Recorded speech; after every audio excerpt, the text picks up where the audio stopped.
issue in this. Oh, okay. We just started recording, and I'll note that all of our trainings are going to be recorded, and they are available online. So our first training is already posted. This one will be posted, although a little truncated because the recording got started later, and will also be available online. And so as I was saying, the legislature has delegated us significant responsibilities around wildfire safety. We take those responsibilities very seriously. And as you'll hear, the commission has been doing quite a bit on this issue. So we'll be talking about that.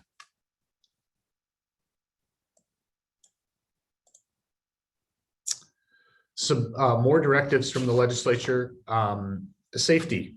So safety is a major and really, I think, underappreciated responsibility of the commission. We develop safety rules and implement both state and federal safety standards for the industries we regulate. So this is a very important issue. It's an issue that Lori works on and that others work on. I think a lot of folks don't realize that we have this responsibility. All right, move on to the next slide. And please, if you have any questions, feel free to bring them forward. So next I'm going to go through just some brief information about our three commissioners, so you can get to know them a little bit. And later on, we'll be hearing from Commissioner Letha Tawney.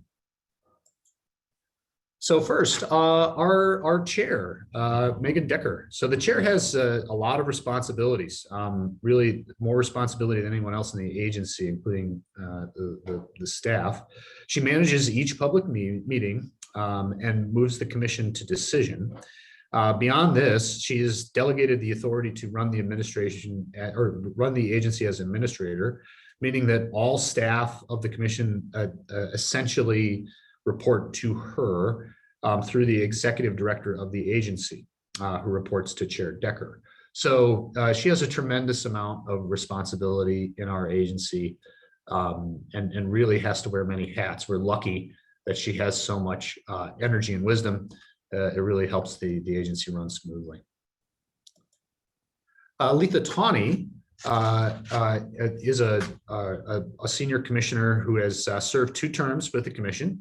She has a really interesting background in the electric utility business model, and she's done a tremendous amount of large contracting work and clean energy development work. She is a non-lawyer, the only non-lawyer at the commission, and because of that, she brings a really interesting practical perspective to our decisions. Many of you know her from her work on wildfire issues. She really takes that issue very seriously. She's educated herself and become quite an expert on it independently. And the commissioners really do look to her quite a bit to help them understand wildfire questions. Commissioner Mark Thompson is an attorney, our newest commissioner. He has some great experience with the utilities we regulate. So he brings a really good balance to the commission by helping us understand the realities of what's happening inside a utility and understanding how utilities operate functionally, which is really important as the commission considers its decisions and wants to ensure that practical change occurs. In general, our commissioners must decide hundreds of individual issues each year, and many of these issues consist of complicated topics with a variety of conflicting positions, and that's where commission staff comes in. So commission staff really provides a tremendous amount of support for the agency. As these hundreds of individual decisions get in front of the commission, there's a lot of work that goes into ensuring that the commissioners have good data and good options to consider. And a lot of work that goes into ensuring that the thoughts of the regulated community and of stakeholders and citizens are fully considered as we make decisions. So staff analyzes filings submitted by utilities. They review legislation, and then they make specific recommendations on ways to address and resolve questions before the commission. They do so in public meetings. So pretty much every 2 weeks, we have a big public meeting where a bunch of issues get put before the commission. It's all on an agenda posted ahead of time.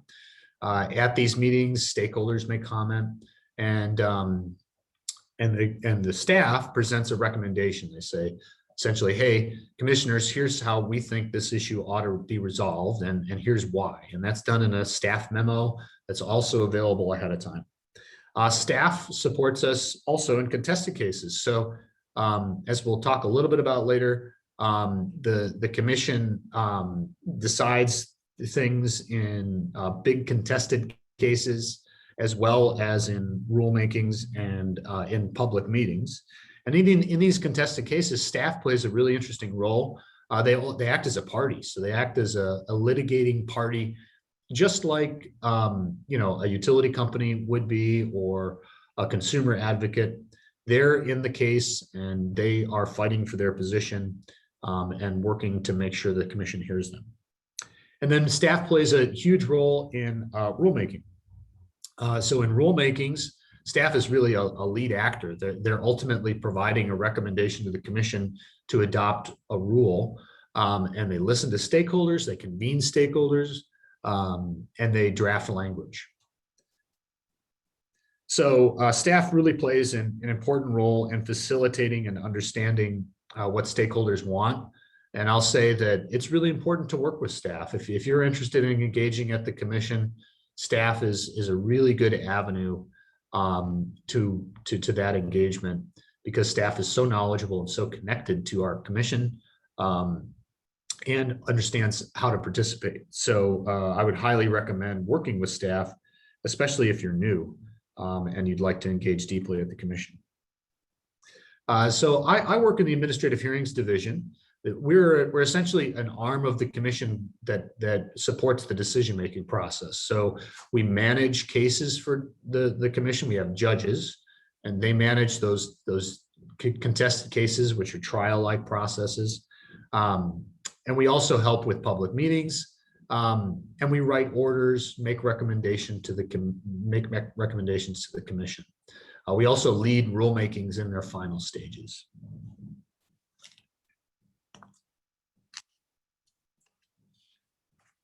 So let's talk a little bit about the key terms you'll hear today, and you've already heard some of them. So rate regulated, that's a company that must have any rate changes or rate components approved by the commission. A public meeting, we talked a little bit about that earlier. That's a big open meeting where really anyone can come to speak at the beginning. And if you let us know, you can come and speak during a specific agenda item. For example, if a rule related to wildfire issues is on the agenda for the commission to consider, you can typically show up at the meeting and talk about it. Let the commissioners know what you think. That's a public meeting. A docket is a tracked matter at the PUC. It's really a file. It's a form for activity. So if we're looking at a wildfire rule, for example, and we'll hear more about those later, we have a docket number for those. And that's how you track the issue that you're interested in, and make sure that you're seeing everything that occurs associated with that activity. A contested case, a trial-like proceeding, which we discussed earlier. I don't have a number for you, but we do a decent number of our processes through the contested case process. Most things go to a public meeting, but some are handled like in a trial-like contested case process. And in those cases, the commissioners acted as judges. They don't need to make their decisions in a public meeting, and they issue written decisions rather than oral decisions in a public meeting. Advice filings. So those are requests to change a tariff from a utility to recover certain dollars for certain things, and staff will review those and typically take them to a public meeting. Rulemaking. We discussed this a little earlier, but rules are very important. The legislature gives us broad legislation to implement, and we implement it through rulemakings, which are more focused rules for implementing that legislation. We'll talk a bit more about that later.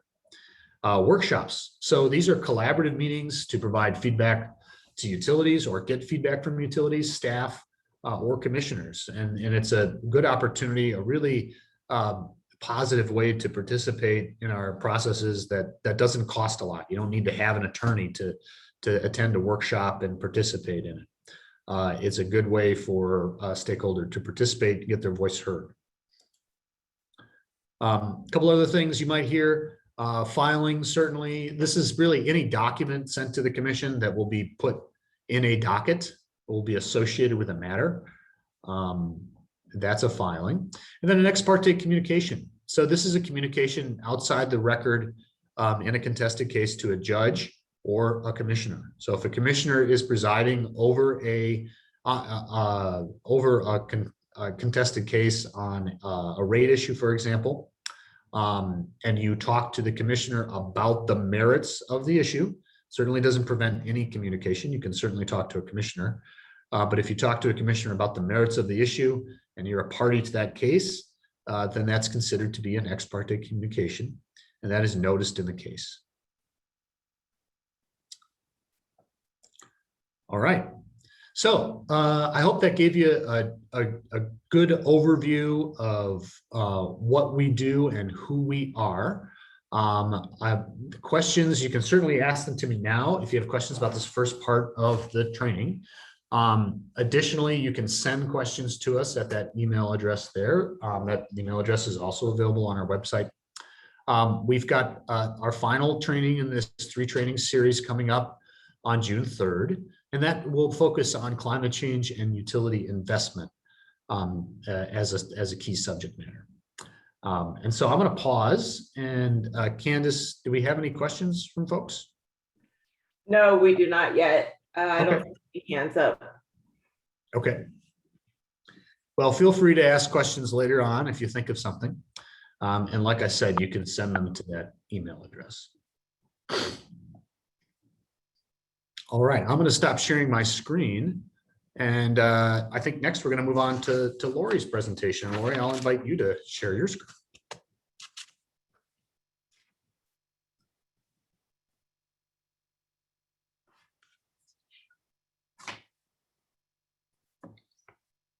Let's see. Can you see my screen? Yes, I can. Oh, good. And you can hear me too. Well, that's a good thing. Thank you. Let's see. I was going to turn on my camera, but I can't even get to the full window to figure out where that is. I just sometimes Teams is smarter than I am. So let's see. All righty. So I'm Lori Coho. And as Nolan was sharing, this is my last day. I get finished up with here, and then I'm going to just early this afternoon, I'm going to turn in my computer and my badge and my phone. But I feel pretty attached to this topic and have certainly been involved with it a lot. And so I'm happy to be going through this with you. So now if I can, here we go. All right, so as Nolan was talking about, we have directives, and we get directives from a couple of places. One of them for wildfires was from the governor's executive order that was 20-04. I think that came out in March of 2020. And there were a number of directives to different agencies in the state, and this was all related to climate change. One of the things that was sent to the commission was for us to evaluate electric companies' risk-based wildfire protection plans. Now, this is one of those things that always cracked me up, if you know me, that we call it a wildfire protection plan because we really don't want to protect the wildfire. We want to protect everything else from wildfires. But that's just my perspective on that. Then in Senate Bill 762 from session 2021, early regular session in 2021, there was an omnibus bill that was talking about all kinds of things related to wildfires. Multiple agencies were given directives. And one was that utilities, again, operate in compliance with a risk-based wildfire protection plan. There were other things that were more specific within that bill. Now, before we got those directives, we had also been following what was going on in California. And as Nolan spoke about Commissioner Tawney, it's very near and dear to her heart. She has family that lives close. And so this is a very personal thing to her, not that it isn't personal to all of us, but it's given us some additional oomph and additional background in ways to pursue this. So how this went is that we start with a directive. Again, this is what Nolan is saying. And then we go to a rulemaking. And so it's what does the agency do to make these directives work within our organization? And this got kind of messy for everybody to follow. And, we had to apologize for that. AR 638 was the initial rulemaking. And this was before we ever got the legislation in 2021. And we originally thought that wildfire mitigation plans were going to have to be filed the end of this year. That Senate bill had them being filed the end of last year. So because of that, we had to speed up a second rulemaking, AR 648, interim rules just to get us through that first filing. That got us through the first filing. Now what we're doing is trying to go in and finish up, the commission, is going to be continuing this because I'm not going to be here. AR 638 to finish out those rules. Those are in the hands of administrative hearings. No one's going to talk about that in a little bit. It's in the formal phase. Staff was taking it through the informal phase. So what we have now are 3 initial utility plans that have been filed: Pacific Power, PGE, and Idaho Power. I'm talking pretty fast, so let's see. So Nolan, looks like this is one where you talk. Or is this mine? Sorry, Lori, I was just struggling to unmute myself there. Yes, you are right. So I'm going to talk a bit about this one. So and I'll spend a little time here. I think it's important. Rulemaking, there are 3 ways, just as background, there are 3 ways that the commission makes decisions, core decisions at the commission, or 3 major buckets of decisions. The first is non-contested matters that we handle at a public meeting. So, and I'd say the vast majority of decisions get made that way. And for these types of decisions, it's pretty easy to participate. Essentially, you identify the docket you're interested in. We can use the example of Lori's dockets on wildfire plans. You contact staff, you contact the hearings division to let them know that you want to be on the service list so that you see everything associated with that docket. And then staff will do varying levels of outreach to stakeholders to prepare to make a recommendation to the commission on the question. So they might have workshops or calls or meetings or one-on-one discussions to review something like the wildfire plan. Staff would present information to stakeholders and get feedback, gather feedback. You'd have the opportunity to comment on that issue, to let staff know what you think the commission ought to do, and then to let the commission know directly what you think they ought to do by filing a document in that docket with our hearings division. Ultimately, what happens in these other than contested cases like these plan cases is that staff will produce a recommendation. They will put a memo on the agenda for consideration by the commission at a public meeting. So typically, as I said earlier, the commission holds these meetings every couple of weeks on Tuesdays, usually Tuesday mornings, and you'll see an agenda published ahead of time. It'll have something like, hey, there's this wildfire plan, we're going to discuss it. And there'll be a memo, a recommendation from staff to approve the plan, to require a utility to change the plan or something different. And during these meetings, stakeholders can come up and speak. And then ultimately, the commission makes a decision. The commission will at some point cut off conversation and say, all right, it's time for us to discuss and make a decision. And the 3 commissioners talk together and make that decision in the public meeting. So that's one way of making decisions. The other way, as I mentioned earlier, is the contested case process. So some cases are so sprawling and involve so much detail and involve the stakes that are very real for a utility or for customers in such a way that we hold a contested case. This is a trial-like proceeding, essentially. It typically starts with a utility filing. We develop a schedule, and then to participate fully, you have to become a party, just like you would become a party to any trial proceeding. That requires intervention, and it requires an explanation as to why you have the right to intervene. We then hold the proceeding, and it, like I said, it's a trial-like proceeding. So there's testimony, there's evidence, can often be a hearing, a live hearing where we hear from witnesses and there's cross-examination of those witnesses. And then we have written briefing, just like you would in a federal court case. Briefs come forward, the parties argue their points, and ultimately the commission issues a formal written decision. An example here, earlier this week, the commission issued its decision in PGE's most recent rate case, Portland General Electric's most recent rate case. It's a very long, complicated case, and it's a long order. The commission reviewed a bunch of party positions, reviewed all the technical documents supplied by the utility, and then issued a decision helping to set PGE's rates in a contested case. So those are two of the core ways we make decisions. A third, and really the core of our conversation today, because this is most applicable we're making a lot of decisions through rulemaking in the wildfire context, is rulemaking.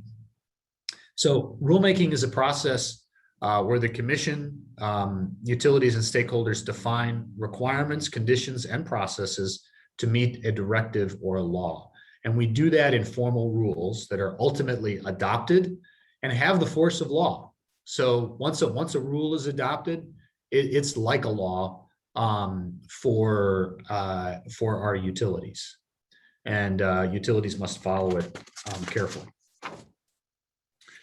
And they're reflected in the OARs, the Oregon Administrative Rules, and the Secretary of State is the keeper of these rules. And you can go on the Secretary of State's website and see all the rules, any rule adopted in this state for any agency. Our rules are in Chapter 860. So if you want to get to know the Commission's rules, they're in 860. So Lori, could you advance the slide?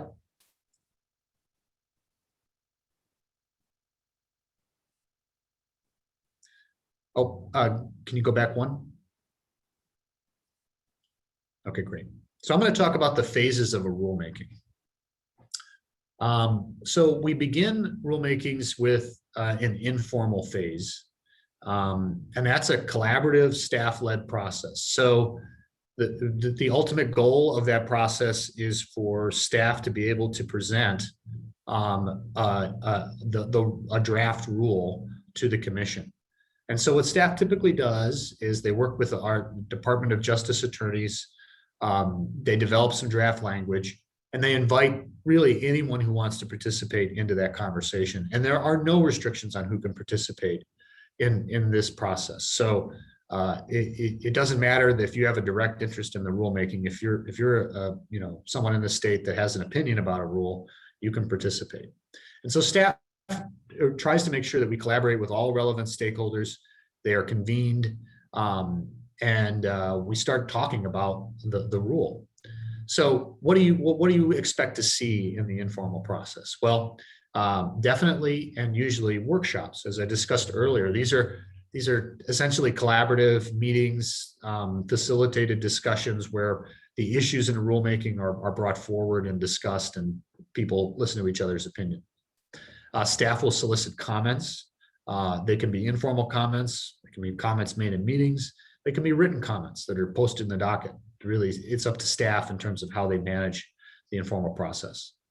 There'll be plenty of opportunity to participate in these meetings, to suggest any changes to staff's proposal. There's the opportunity to collaborate with staff, to say that, to work with staff to find compromise language that works with other parties. Staff will, through this process, staff makes a concerted effort to address and resolve disputes amongst stakeholders in the rules. Additionally, staff will finally make a recommendation to the commission on rules. So at the end of the informal process, staff has a memo. They're going to bring it to public meeting, as I discussed earlier, and you're going to have the opportunity to get in that meeting as well and say, I really like staff's recommendation, or I think staff's going the wrong direction, and here's why. The commission will make a decision at that point to either open a formal rulemaking or just hold off and do nothing. And often when the commission decides to open the formal rulemaking, because our rulemaking process has two parts, they will provide some direction on the next part of the rulemaking. They'll say, all right, we heard a lot about these policy questions, and we really want the rules to focus in one direction or another. And that feedback goes to my group, the Administrative Hearings Division, which is responsible for handling the formal portion of the rulemaking. And so let's talk about that next. And so, Lori, could you advance the slide? So the formal rulemaking phase, as you might expect, it's a little more formal. So it's led by an administrative law judge, and there is a bit less collaboration. It's really about taking staff's proposal that's been developed with stakeholders, understanding what it says, providing opportunity to comment, and then what we do is we take that proposal, we review it for legal sufficiency, and then we work with commissioners to develop a final recommendation, which will go before the whole commission. So you can definitely participate in the formal process. There's a lot of opportunities to do so. What you'll see in the formal process, sometimes we do workshops. It's less common than the informal period. I will say that I think we have at least 2 rulemakings right now where we are doing workshops in the formal period. So it might become a little less unusual. But typically workshops occur in the informal period earlier on in the rulemaking. There's the opportunity to submit written comments. Really, anytime a rulemaking is open, you can submit comments up until the comment deadline. So although we may ask for comments by a certain date, it's really an open invitation to write to the commission and provide suggestions about a rule. As part of the formal phase, we do a public comment hearing. And at this public comment hearing, it's an opportunity for anyone to come forward and offer oral testimony about a rule and what it will do or not do, how it should be changed. As I said earlier, written comments are accepted really anytime up to a specific date published in the rulemaking notice. So we have a rulemaking notice at the outset of a rulemaking. It's intended to let everybody who's interested know, hey, we're starting a rulemaking. And that notice includes the date for the public comment hearing and then the date for the comment deadline. Ultimately, the commission makes a final decision. So just like in the informal period, our group, the Administrative Hearings Division, brings forward a recommendation. We take that to a public meeting. These are public meeting decisions. They have to be made in public. We'll take it to a public meeting. We'll outline what we think the rules ought to look like and why. We'll describe what stakeholders said in the comment period. And sometimes we give the commissioners options as well if we hear different things from different commissioners about where they want to go, so that they can then have that conversation about what the rules should ultimately be. And this can be a difficult conversation for the commissioners. It's not when they make a decision in a public meeting, by virtue of our public meeting law, they're not allowed to have pre-conversations together. They're not allowed to talk about in a group what their positions are and how they're going to resolve them. So sometimes you'll see the commissioners actively reason with each other on the bench and figure out the right way to go. And the reason we do that is because we have a public meetings law that requires that our decisions be open and accessible to the public. Okay, I think we can move on to the next slide, Lori. So Lori, I don't know if you had a chance to go into detail on the two rulemakings, but in terms of their content, but if you wanted to go back and do that, you can, or if you felt you covered that, that's fine too. Well, it's hard for me to tell how much detail people want. Sure. I mean, I can say that, how fast can I go back in the slides? Sort of a delay here. So talked a little bit about AR 648, and that is, that's the rulemaking we had to proceed through very, very quickly to respond to Senate Bill 762. That rulemaking just basically mimicked what was in the law. We did very little addition to that. And again, it was it's the rules that govern what was filed just in 2021, the end of 2021. And if we were not to complete our AR 638 rulemaking, it would still be in effect for the rules that are filed at the end of the year. And so we didn't put those through as like an emergency rulemaking, something like that, because agencies can do that, but those kinds of rules are only good for 90 days. The rules that were promulgated in AR 648 are the rules that we're operating under right now. And so that's kind of where we would stick until AR 638 gets in place. And AR 638 is the plan that has more detail in the public safety power shutoff and a lot more detail in what's required in the vegetation management and inspection process. And certainly how there's a little more detail in how risk is considered with any mitigation that occurs. And so that's kind of the big picture differences in those two dockets. And kind of what I was, the point I was trying to make with my slides is saying that as we go forward, there are a few dockets that we all need to be following. Now, as soon as I leave this afternoon, I'll be going from my personal email and asked to put on the service list for 4 dockets. And that will be to track, because I'm personally interested in this stuff. I put a lot of myself into it, and this is my life as well. So UM 2207 is the docket that Pacific Corps will be filing its wildfire mitigation plans under. Those will be on an annual basis, and they will be, whenever they do any updates to those plans, you will see other filings on those plans, depending on if people want to make changes to the service list, something like that. Or if someone chooses to intervene, you'll see those things. You'll get notifications once you're on that list.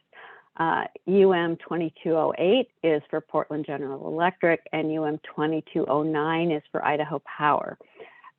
Again, this is something that I'm going to submit to administrative hearings that I want to be on the service list for these. And I feel like I've told you what I was going to tell you, now I'm telling you again. It's kind of like the thing is AR 648, that rulemaking docket, the activity is complete. The rules are adopted. We haven't closed the docket, but at this point, the rules that were adopted in AR 648 are the rules that we're operating under. AR 638 is the docket that you want to follow, is one of them, if you're interested in how those rules are coming through, what's going to be in the final rules. And it's in the formal process, as Nolan was saying, it's being run by the administrative hearings. Oh, look at that, I didn't finish that sentence. Being led by administrative hearings and not by staff. Yikes, okay. And then the utility plans, they filed their wildfire mitigation plans for 2022. Those were filed at the end of December. The commission approved those plans on April 21st, last week. And going forward, every year, the utilities are expected to work with staff and stakeholders, local jurisdictions, ODF, any of the other state agencies, to refine what those wildfire mitigation plans are on an annual basis. And so staff had made some recommendations in their recommendations, some additional recommendations for what the 2023 plans should look like. And those were attached to staff's memos and were presented to the commission last week. But it'll be yet another chance for stakeholders to have input into what those individual utility plans are.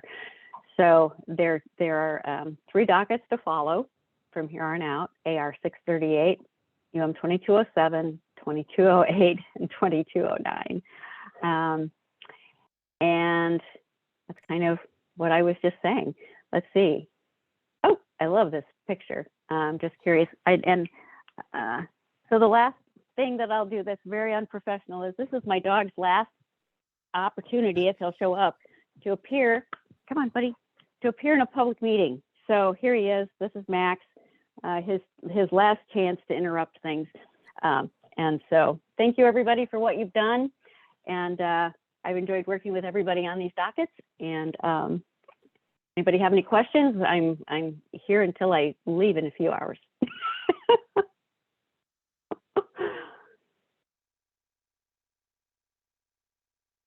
Hey, Lori, if there are no questions, maybe we go back a slide and I can give folks a little more direct update on AR 638, if that works. Yes. Is this the slide you wanted? Yeah, that's fine. So just to clarify for folks, AR 638 is broken into 2 parts. So we've got one part focused on public safety power shutoff rules. And the idea there is that those rules need to be accelerated because of fire season this year. So as Lori mentioned earlier, we have utility plans for wildfire mitigation that have been approved by the commission or conditionally approved. And those will be implemented by our utilities for this year. So part of the rulemaking in AR 638 can take a little longer, and we'll probably conclude it sometime in the summer. But part of that rulemaking cannot be a bit longer. It needs to be concluded soon. So in order to make sure that public safety power shutoff rules are in place for this fire season, we'll be taking up those rules at the next public meeting. So there's a small subset of the AR 638 rules that'll be acted upon in the near term, as I said, at the next public meeting. And the remainder of rules, really the bulk of the rules in AR 638 will be addressed later on throughout the year in that docket.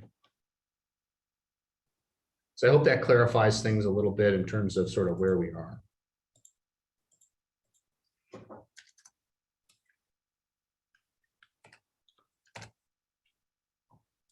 Okay, well, let's do a final call for questions. Are there any questions that folks want to ask here?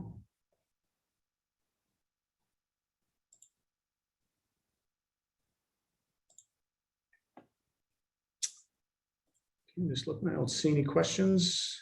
I see no hands either. Okay.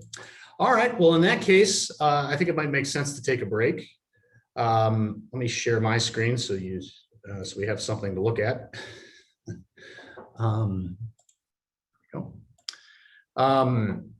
So why don't we return at 10:35? At that stage, what I'm going to do is I'm going to talk a bit about intervenor funding. So we'll talk about interim intervenor funding that is available to select groups. And then we can move on to our panel at roughly 11. Oh, one moment. Okay. Hey, Nolan? Yes. So this is Lori. I was wondering if it would be at all helpful to show someone what the docket looks like. I just did a share page, and I'll do that real quick and then take it down. But so if somebody goes onto a docket, they can see what the actions are. This is AR 638. They can see the people that are on the service list, and they can also see the schedule. So once you get into the system through eDockets or whatever system we have for electronic interaction, you'll be able to see what the schedule is, and that's very helpful. Some people have wondered how they find information. So there is a way, once you get on the state system, on the commission systems, that you can see what is going on. So, Great. that's all.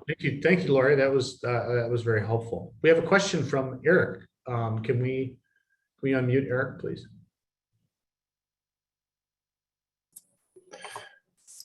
Yeah, good morning. This is Eric Rao, Emergency Response Planner with the Oregon Office of State Fire Marshal. And first of all, I just want to say that I appreciate this session. This has been very helpful.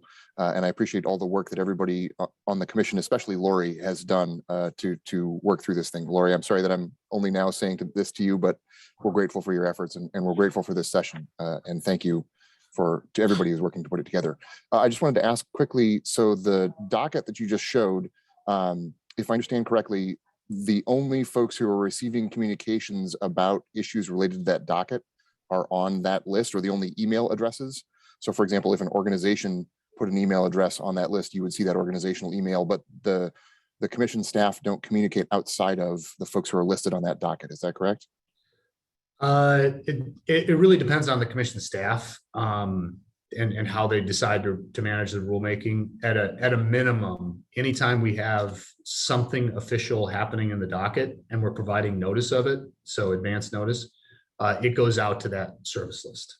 So it is the best way to guarantee that you're on everything. Now, we have rulemakings where informally staff will keep a much bigger group appraised of what's going on. But the one way to guarantee you get all the information is to get on the service list. So we have a question from Heidi. Can we unmute Heidi? Thank you. Oh, she's muted again. There you go. You got me? Yes, we got you. Awesome. My name is Heidi Hagler. I'm a community member with a group called the Oak Creek Valley Safety Action Group, and CPI is our power provider. And my question is, when you were talking about once a rule is adopted, it essentially becomes law. I'm a complete rookie at this. So my question is, what is the guiding document that tells PUC what domain over which you can make rules? And the context of my question comes from experience living in California when PSPS events killed cell tower power. And so I've been following what's been flowing through the PUC on that particular issue. And my understanding from California was that initially there was the thinking that the FAA was regulating that, and California PUC said, well, we're going to regulate that. So I'm wondering, in Oregon, what sets out your boundaries around what you can make rules and what you can't? Yeah, that's a really good question. So the boundary is essentially the body of law surrounding both the commission and our powers and the specific legislation that we're dealing with in rulemaking. So it's really two core sources of boundaries. So the first is, I'm sorry, the latter is really simple, right? It's a piece of legislation. We have a piece of legislation that says, from the Oregon legislature, that says you need to require the utilities to do these wildfire mitigation plans. And we're doing that. They left a lot of gaps in that legislation that we have to fill in, but that's the core source of authority for the wildfire plan. However, there's a much bigger body of law that gives the commission the power to require certain safety measures of utilities, and that also places boundaries on the commission on what it can order a utility to do. And there's a body of law, and that body of law includes the decisions about how we implement federal standards, for example. So that is much more complicated. And to get those answers, we rely on the Department of Justice. So we look to both the people who are participating in the rulemaking, stakeholders. Stakeholders can make argument telling us what our authority is, how far it extends or how far it doesn't extend. And they do that all the time. And then we, as an agency, look to the Department of Justice, and the Department of Justice helps us and gives us opinions on what we can do and what we can't do in terms of regulation. Thank you. It sounds like I need to go to school. Well, I hope not. You know, I think that what's important for a stakeholder to know is there's nothing wrong with telling the commission it should or can do something. I mean, you don't need to have a lawyer to do that. It's incumbent upon us, once we get that suggestion, to see if that we can do that legally or not, and then to explain it. So I would encourage you to, you don't have to have all the answers to make a suggestion or a recommendation to the commission. So I want to make that clear too, that part of our agency being accessible is, you know, people can make these practical suggestions, and then it's our responsibility to figure out, number one, if we can practically do it, and number two, if we have the legal authority to do it. So I don't want to discourage you. Okay. Thank you very much. Okay. All right. Any other questions? I thank you for those excellent questions, both of you.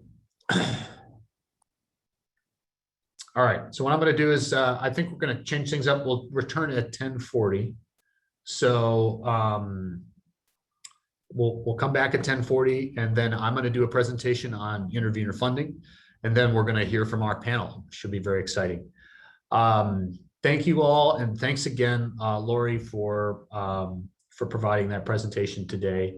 And we wish you all the best on your retirement. So I'm going to put up this, one moment. I'm going to share my screen here, and we'll take a 10-minute break. We'll see you all at 10:40. Thank you.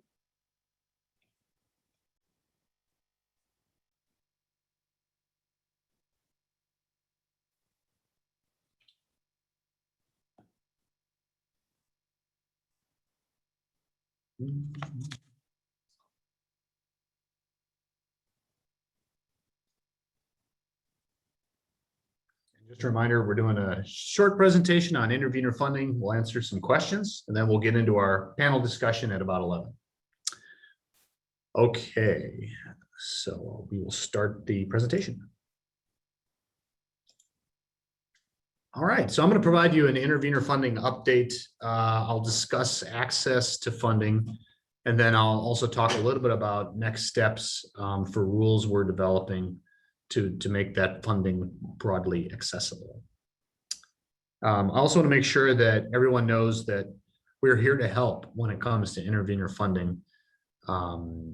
We have some new access, some new funding available, and I want to make sure that you all know that I personally am available to help as you work to access that funding. All right, so let's start with the basics. What is intervenor funding? Well, intervenor funding is financial support for certain groups that represent customers to engage in commission processes, to get in these dockets and participate. It's accessible through rules for groups that represent broad customer classes right now. So this intervenor funding has been around about 20 years. Or so, and in that time, it's primarily served to fund groups that represent a broad customer class. So the primary examples here are the Citizens Utility Board, CUB, and AWEC, which represents larger customers, industrial and commercial customers. And because these are broad customer groups, funding is available to them consistent with our intervenor funding statute. What has changed recently is that HB 2475, a piece of legislation which not only expands intervenor funding, but also makes differential rates for lower income customers a possibility for our utilities, expanded funding to a whole new class of groups. And I'll talk about that in a second. So the new groups that can have access to funding are low-income residential customers and groups representing environmental justice community customers. And I'll talk about the definitions of each of those terms here in a minute. So HB 2475, what does it do? Well, it makes $500,000 available to these groups. That's the total amount available on an annual basis. So we're not talking about $500,000 for each utility. We're not talking about $500,000 for individual groups. We're talking about $500,000 available in the state for activity for all utilities for the year. The way the legislation is structured, it requires an agreement between recipient groups and utilities. And then agreements are negotiated and memorialized and will be done so in final rules later this year. In the meantime, we have interim funding. So we negotiated an agreement between utilities and groups earlier this year that makes funding available now before we have final rules. And I'm going to talk about that interim funding here in a minute, so everybody knows how to access it.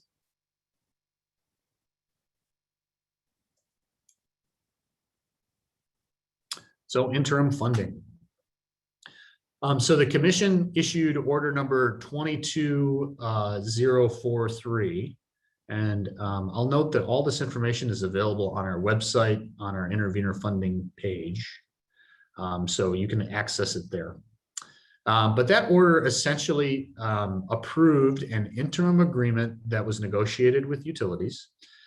And this allows groups to request funds, and if approved by the commission, groups sign an agreement with utilities to receive the funds. And the agreement requires separate funding requests for each docket. And so I'm going to talk in detail about how you apply for intervenor funding in the context of a specific docket here in a minute. But suffice to say, it is available now. And groups, I think we've already had our first applications come in, so we'll be reviewing those shortly. So let's talk a bit about eligibility under the legislation. So as I said earlier, this legislation allows new access to this to funding, and we have some definitions in the legislation and some definitions that we had to pull from other places in order to make the interim agreement work. So to be eligible for this new funding, HB 2475 funding, you either have to be a group that represents the interests of residential households at or below 200% of the federal poverty level, or you have to be a group that represents the interests of environmental justice customers, including communities of color, communities experiencing lower income, tribal communities, rural communities, coastal communities, communities with limited infrastructure, and other communities traditionally underrepresented in public processes and adversely harmed by environmental and health hazards, including but not limited to seniors, youth, and persons with disabilities. So there's a wide range of groups that can potentially qualify under that definition. And I'll just remind folks, if you have any questions at any time, feel free to raise your hand and we'll answer those as we go. So if your group is eligible for the funding, you also have to make sure that the docket is eligible for funding, because not all dockets will be. It's a pretty wide group of dockets that are, but we have to verify that the docket is also eligible for funding. So that's the second part of what we'll be looking at. And so those dockets are non-complaint contested cases, rulemakings, and non-contested dockets that affect the applicable utility that you're asking for funding for, and its low-income residential customers and environmental justice communities. So to translate that a little bit, the first thing that we're talking about here is we have contested cases of all sorts. And I used the example earlier when we were doing the middle part of the training of a rate case. So a rate case where a utility comes in and asks to change its rates or have new rates approved by the commission. That's typically a contested case. We handle it in a trial-like proceeding.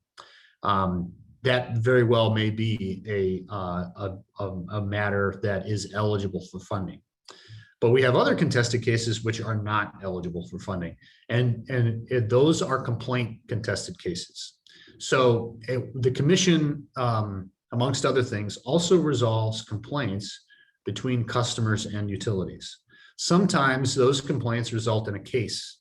It's a docketed trial-like case where someone has a very serious complaint, sometimes with the utility, and they're putting on evidence to show that the utility, or try to show that the utility violated a law or acted unfairly with respect to their service.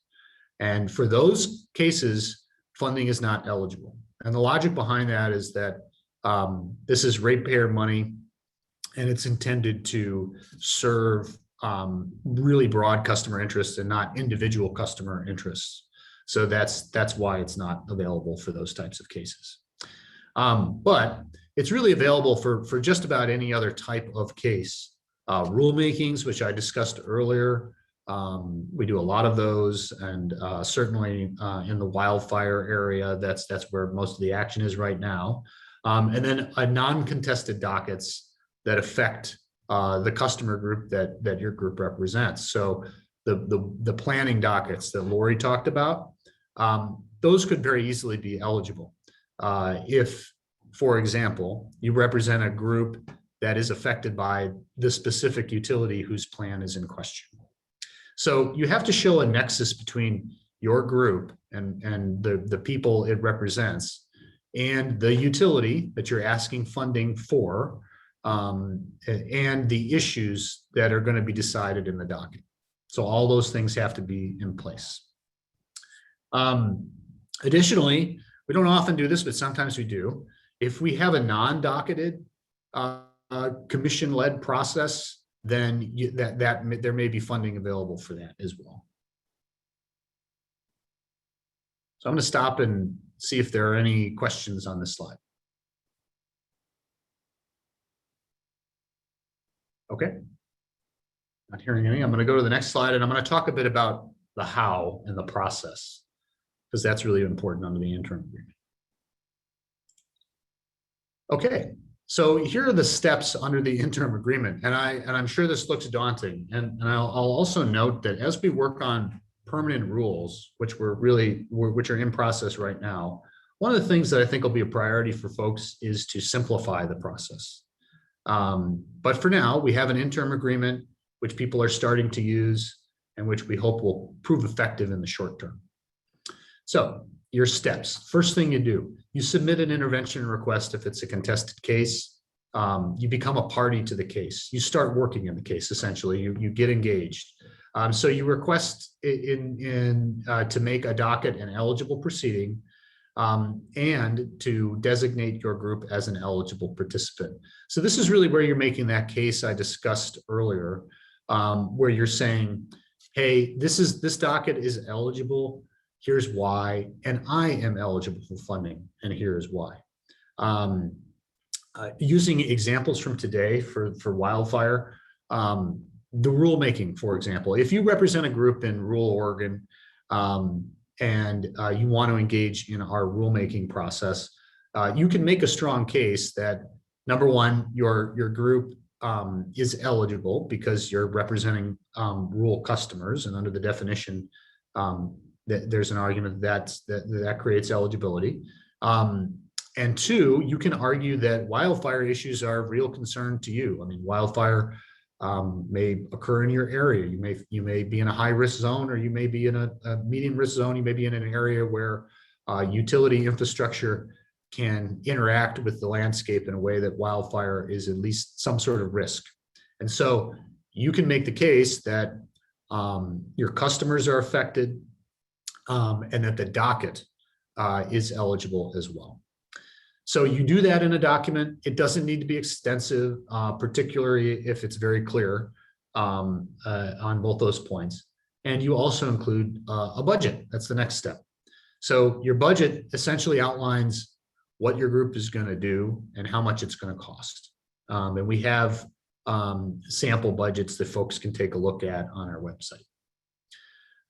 Next, we do a review. So we review And ultimately, the commissioners, or if it's not contested, if nobody's objecting to your request, then myself will either approve or deny the request.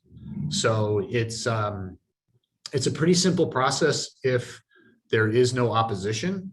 If there's opposition, then we will need to have a broader discussion with the commissioners about whether or not to approve the request. So if you're approved, next you'll sign the approved agreement, the funding agreement with whatever utility we're dealing with for that particular docket. And again, we have the approved form online. Next, you work in the case. So you do the work that you suggested you would do in the budget. You prepare if it's a contested case, you prepare your testimony. If it's not a contested case, you participate in your workshops, provide your comments, etc. And then after all that work is done, you request payment. And you request payment consistent with the approved budget. And we have examples of how to do that as well, also online. We will work to issue payment quickly, or ensure that payment is issued quickly. The commission does not actually issue any payment. Payments come from the utilities, but we approve them. So what we will do is we'll work to process and approve your request for payment within 30 days of receipt. And then finally, once we've issued an approval, the utility has 30 days to disperse funds and provide payment. And typically that happens quicker. So in summation, I'll say that we try to be real flexible on this process. This is based on the current, on part of the current funding agreement we have now that we've been operating under for roughly 20 years. And as I said, we're in the midst of a rulemaking to take a look at this method of providing payment to people and seeing what needs to change and what needs to simplify. And if you are interested in that rulemaking is, you can find that at AR 652. So I would highly recommend, if you have some interest in this issue, in signing up for the AR 652 service list and getting engaged in that rulemaking. It's really a really interesting subject matter. There's a lot of issues to discuss. And right now we've got both a large group of folks that are contributing to principles that they want to see reflected in an agreement with utilities, and then a smaller group which will ultimately negotiate an agreement with utilities. Once an agreement is negotiated, what we're going to do is put that before really everyone in a public process and a rulemaking process. So there'll be multiple opportunities to participate after a negotiation has been concluded. So with that, that's the Intervenor Funding update. As I said, if you have any questions about Intervenor Funding, any issues, please contact me directly. I'll be available to help you. And I will stop now for questions before we turn it over to Garrett Martin and Candy Young to kick off our panel discussion. Jennifer, can we unmute Jennifer?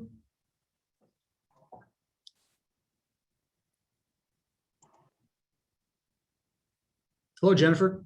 Oh, hi. I just wanted to clarify. I don't think I thought it was sort of confusing. You indicated that maybe the wildfire docket might be one where someone could do intervenor funding. And I just wanted to clarify that the scope of the bill is limited to the investor-owned utilities that are regulated by the PUC, whereas some of the other electric utilities are in that docket. So I just thought I would point that out because it sounded like there was someone from CPI in the audience. Yeah, that is correct. And I think But you're right. I mean, essentially, the funding is only available through our investor-owned utilities. So when you make your request to designate the proceeding as eligible, and you're explaining why your group is eligible, one of the things that you need to do is make clear that you're affected by an investor-owned utility that is governed by the Intervenor Funding law. So that's a good point.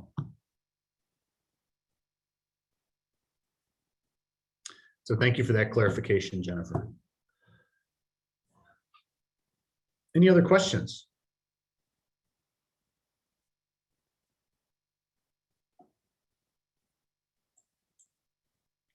Oh, I realized I was still sharing my screen. My apologies. So any other questions from folks? Heidi has a question. Can we unmute Heidi? I think I got you.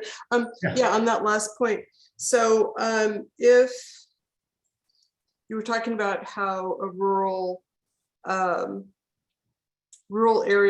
utility might be impacted by an IOU, would the argument also go the other way around if what's going on in the rural district also impacts the functioning of an IOU? Well, I mean, ultimately, if your group, if your group requesting funding, you need to represent customers served by IOUs. Mm-hmm. And then I guess it's an open question as to whether or not there would be any eligibility if you have a group affected by IOU activity, or say transmission lines going through an area but no customers. I mean, that's an open question that we haven't resolved, but it's certainly not clear cut that funding would be available to such a group. Funding can be available though if your group represents customers of an IOU. Great, that's helpful. Thank you. Sure. All right. Well, I think we're right on time for our panel discussion. So what I'm going to do is I'm going to turn it over to Garrett and to Candy, and I will get off video. And I want to thank our panelists for participating. It's going to be a really exciting discussion. So if you're, I know our support team knows our panelists. If you could make sure that they are unmuted and able to share their screen, or at least able to turn on their cameras. We can get started, and thank you very much. All right, thank you, Nolan. Can you hear me just fine? Nolan, can you hear me? Yes, I can. Thank you. Great.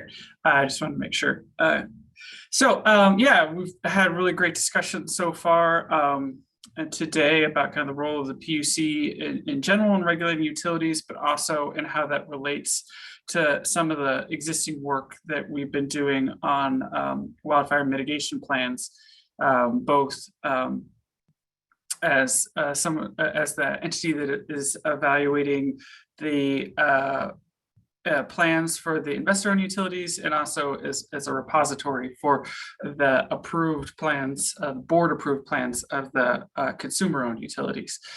So for this panel, we want to kind of delve into the question of how, why is it important for stakeholders to be interactive with the PUC and with utilities around the issue of wildfire mitigation planning.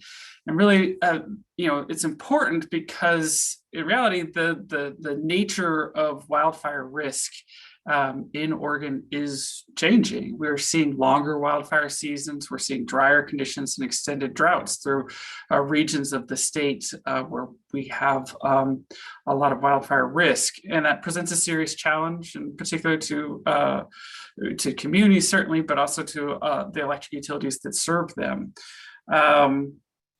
This higher risk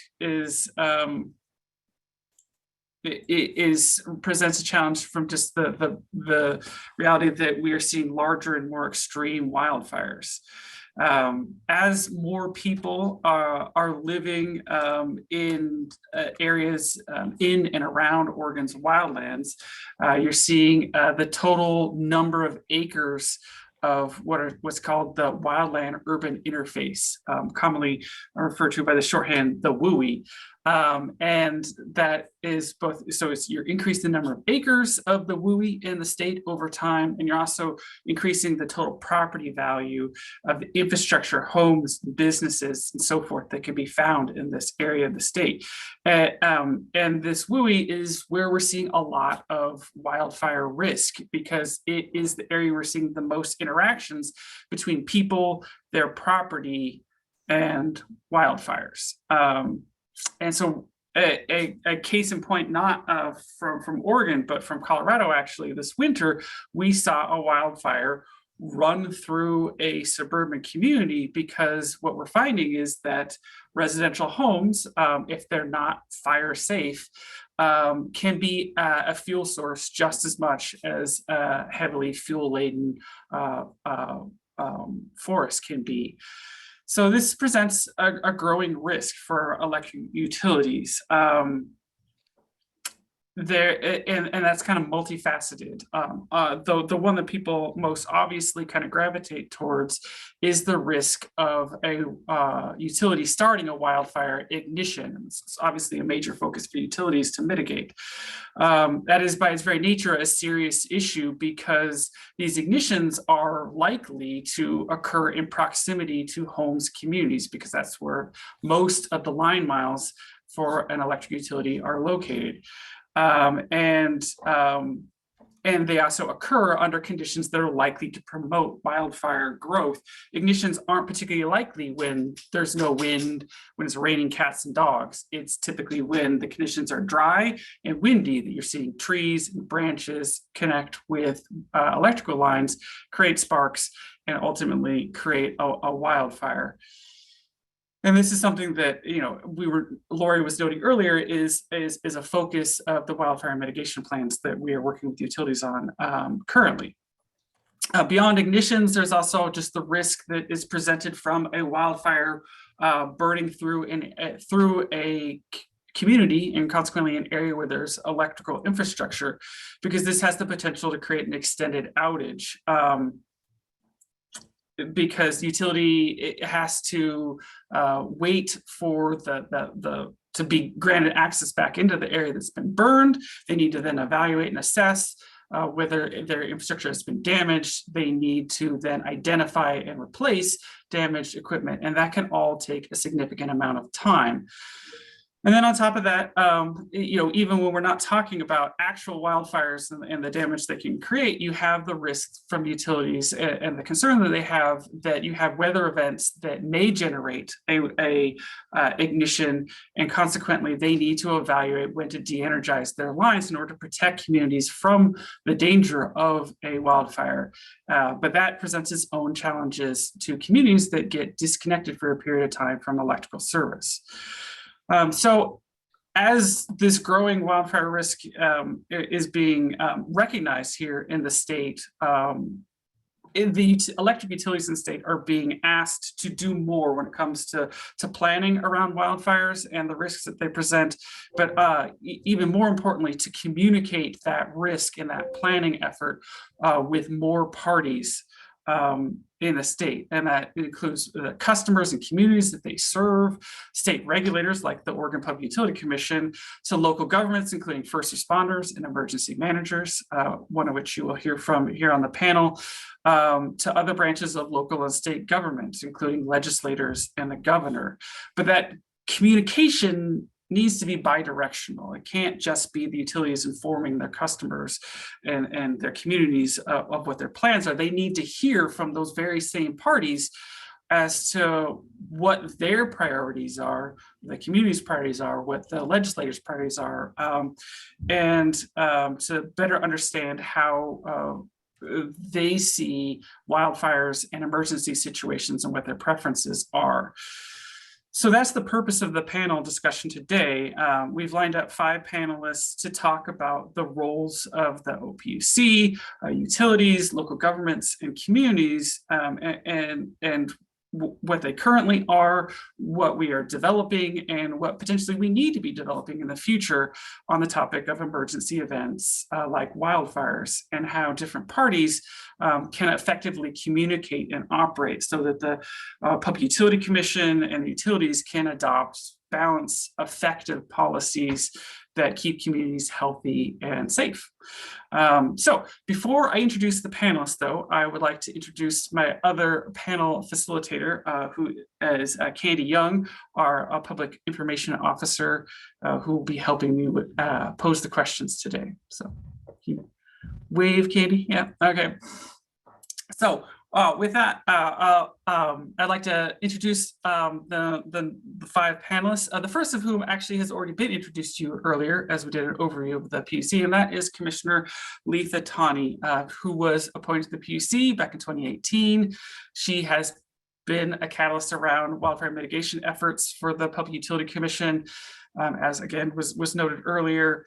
She represents Oregon in the PUC on the Critical Infrastructure Committee for the National Regulatory Utility Commissioners, and is an active participant in the planning for the Oregon Wildfire and Electric Collaborative. So next up is Tucker Billman. He is the Manager of Government Affairs for the Oregon Trail Electric Cooperative. He's born and raised in Eastern Oregon and has a bachelor's in political science from the University of Oregon. He's worked for Congressman Greg Walden's office, and before taking his current job with OTEC, he had a short stint working for the Oregon Farm Bureau. Next up is Jenny Damaris. She is the Emergency Manager and Public Health Emergency Preparedness Coordinator for Lincoln County. She holds a certificate of emergency management leadership and has more than 25 years experience working on healthcare safety and emergency management roles. The primary focus of her position is to coordinate emergency operations center, implementation of exercise and training programs, and community outreach. Next up is Jim Kreider, who is a member of the organization Stop B2H Coalition. He's a resident of LeGrand. Jim and other Eastern Oregonians have come together to form the Stop B2H Coalition to question the need for the Boardman to Hemingway transmission line that is currently being planned, also known as B2H. This group has participated in environmental impact processes and court proceedings, contested case with the Oregon Department of Energy, and in the integrated resource planning process for Idaho Power and Pacific Corp with the Oregon and Idaho Public Utility Commissions. And then finally, we have Mike Goetz, who is the general counsel for the Oregon Citizens Utility Board. They are a frequent participant in the PUC dockets. He is the residential utility customer advocate for the state of Oregon. Mike works on energy and telecommunications law and policy on behalf of residential Oregonians in proceedings before the Public Utility Commission, the Oregon legislature, as well as state and federal courts and agencies. So those are the 5 panelists. The structure that we're going to do is we're going to ask targeted questions of particular panelists.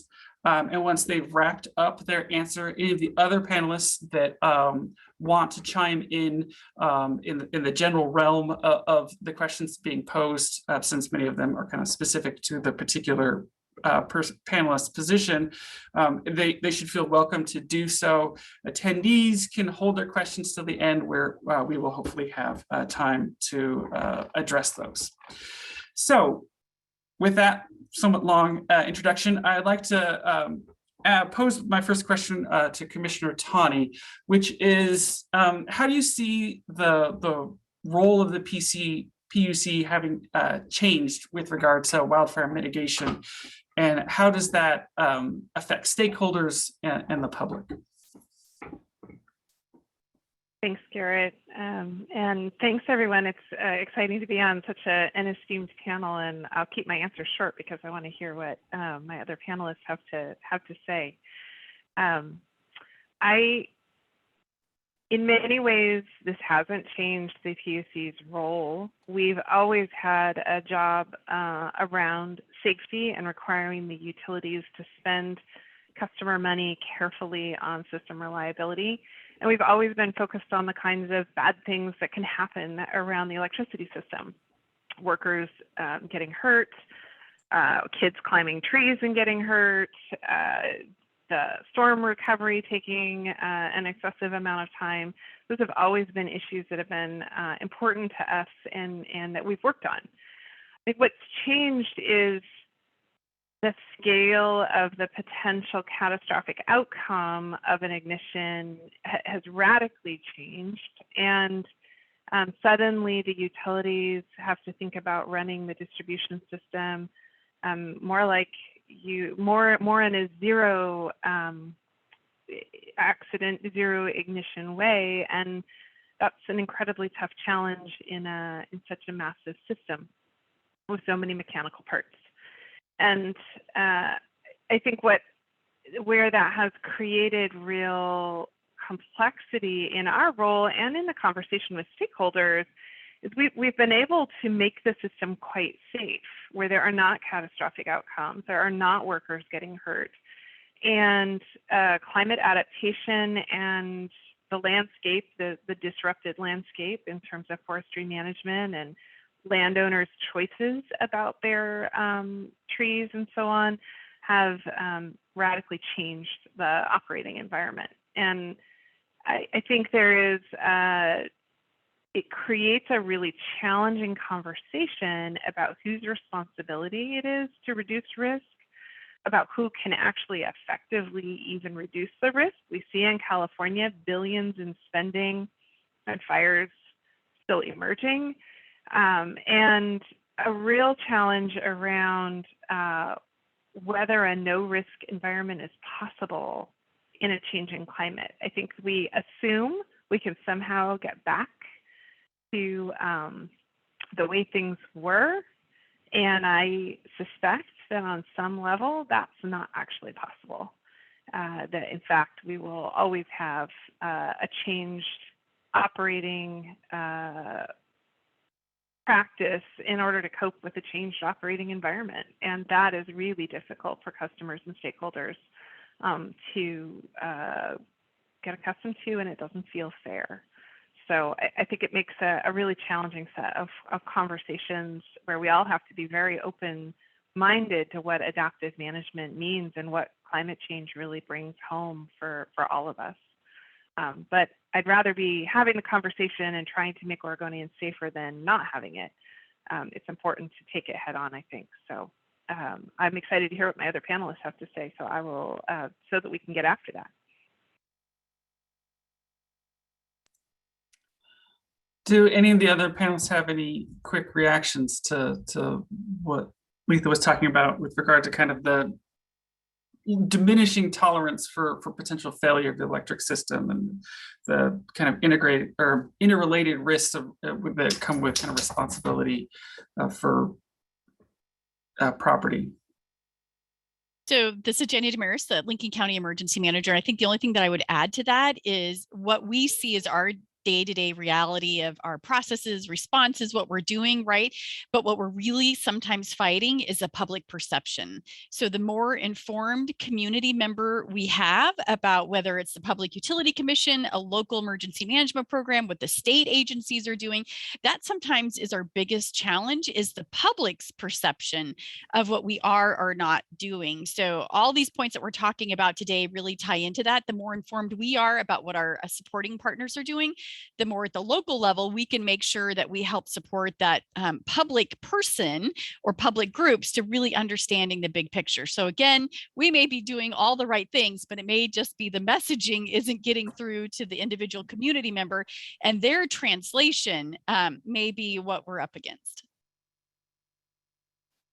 Very good point. Thank you, Jenny. And Letha, thank you for participating and bringing our perspective from the PUC standpoint. Like Garrett said, you have been a catalyst from our office on this issue. So your input is invaluable. And Jenny, you make a very good point. And public perception is always the challenge. So I'm glad you chimed in on that.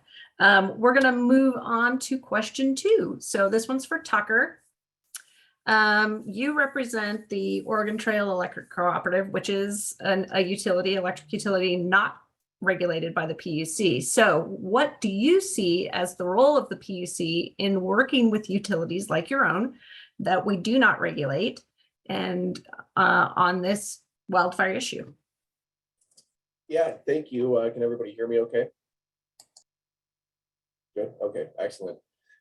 Thank you first for having me. Really appreciate the opportunity to kind of collaborate here and be a partner in this panel conversation. I think there's a lot of value in discussions like this for utilities and advocates alike.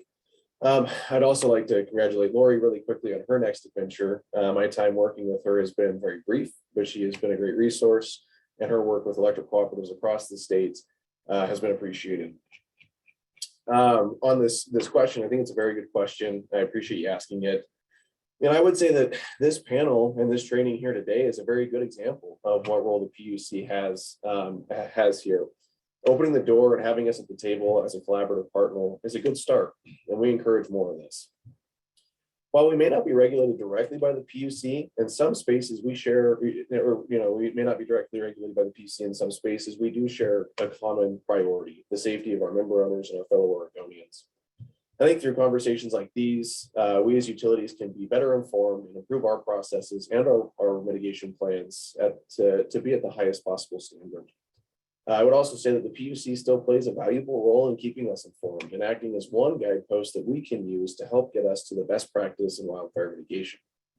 We pay close attention to the PUC in this space, as you all know. We will continue to do so, and we ask that you continue to keep us in this conversation moving forward. We appreciate being at this table. We certainly want to continue to be here and just appreciate the opportunity. I would say that this is, to answer your question, this is the role of the PUC, to collaborate and to share information both ways so that we can collectively achieve the highest possible level of safety for our member owners, our customers, and our fellow Oregonians. And with that, I would see if anybody else has maybe anything else they would like to add from their perspective.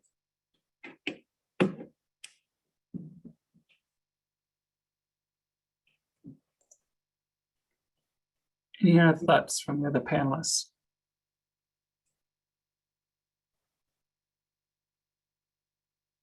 All right, well, Jenny has somewhat of a related question, kind of feeding off of what Tucker was just saying with regard to kind of the need to collaborate and to follow on kind of what you said earlier with regard to need to communicate effectively. And so my question to Jenny is, how can the PUC, with its role as overseer of the state's electric distribution system and regulator of the investor-owned utilities, including Pacific Power, who serves portions of Lincoln County, help county emergency managers address wildfire risk and emergency preparedness? Should the PUC be trying to work directly with emergency managers or on policy questions, or do those questions need to be going to county commissions or some other entity? All right. Well, I'd like everyone else has done. I want to thank the panel for having me here and really want to say thank you on behalf of all of the city, county, and tribal emergency managers who support our local programs. So when you're just speaking to me as one emergency manager, really speaking to all of us, because I reached out to several of my peer groups to get some of their thoughts about what was important to them as I prepared a few points that I'll share with the group. Mine might be a little more tactical than what some of the other folks have done. So first of all, when you talk to me about shaping policies, some of the ideas or thoughts that I have is just what you're doing today, soliciting feedback from local emergency management programs. I would be remiss if I didn't acknowledge that before our 2020 wildfires, I sort of knew about the PUC. They were there. We had our point of contact when we have issues, and Lisa always took care of those things.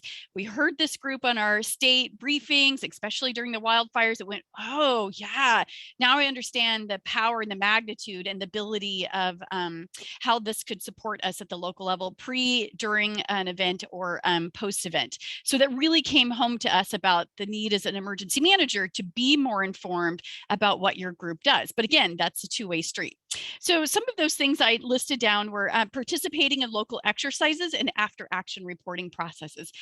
Just as we experienced in the 2020 fires, what we found was there was this huge laundry list of things that we wanted to improve, change, reconsider, look at that concept differently in relation from everything to do with wildfires, pre, post, and during event. And also where is appropriate, looking at those local response and recovery plans. Do we actually have continuity between our plans from one organization to the other? So what you may be saying, or what we may be saying, is that really apples to apples. So again, looking at how do we across all platforms, all disciplines are speaking with that one voice. I hate to use, cliche words or terms or logos, but the whole FEMA whole community, that's what they're getting at, right? That's what they really intended when they wrote that definition at that federal level, is whole community. You and I together at the local level, at this higher government organization, that is part of that whole community. So the more we make sure that these plans, talking points, strategies for the public are aligned, really makes that process better. Okay, considering here's some real tactical things. Consider an annual touch point with city, county, and tribal emergency management program. So we generally have an annual conference each year. I think you guys are somewhat represented there, but do we do enough? Do we really say when we have those conferences where emergency managers are gathered, that we allow the PUC to have a strong voice to get to us and get your important points, to solicit that feedback? Once a year, we put it on our calendars. We know that that's something we're really going to want to reach towards and obtain. Let's see. I also have down here process to orient new emergency managers. If you were to do a quick survey of the number of new emergency managers here in Oregon City, County, Tribal, it is a lot. We've had generational retirements. We've had people that were burnt out and they said, I can't do this anymore. They want to move to a different profession. So you also have a lot of young folks that are coming directly out of universities where before we didn't have emergency management professional academic programs. Now we do. That's great. I'm not one of those folks. I'm the old school, grew up through the ranks, but these folks are coming up directly out of universities, but they have no real world experience. So again, how do we touch those individuals to get them up to speed about the value of your organization and how you can support me at the local level?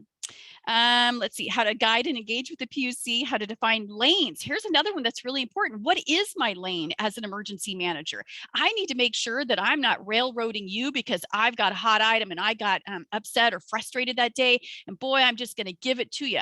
We really need to make sure I understand my role, my lane as an emergency manager. Again, the continuity of service, making sure we're all headed in the right direction for the good of the people and the safety of the folks that are out there on the street. An advocate, that's another word that's really important. I see both your role and my role, again, is that continued advocate for the safety, keeping the lights on, keeping the medically fragile, having power to their residents so they don't have to leave their home, so they can come, so they have to come to a medically fragile shelter. How many of our communities actually have the ability to set up a medically fragile shelter operations?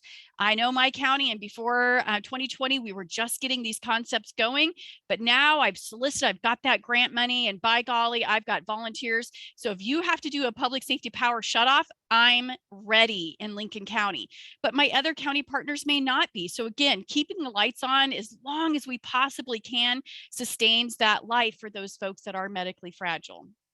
I think I got one more point here on this section. Yes, and then we have the ability to reach public stakeholders on behalf of these efforts.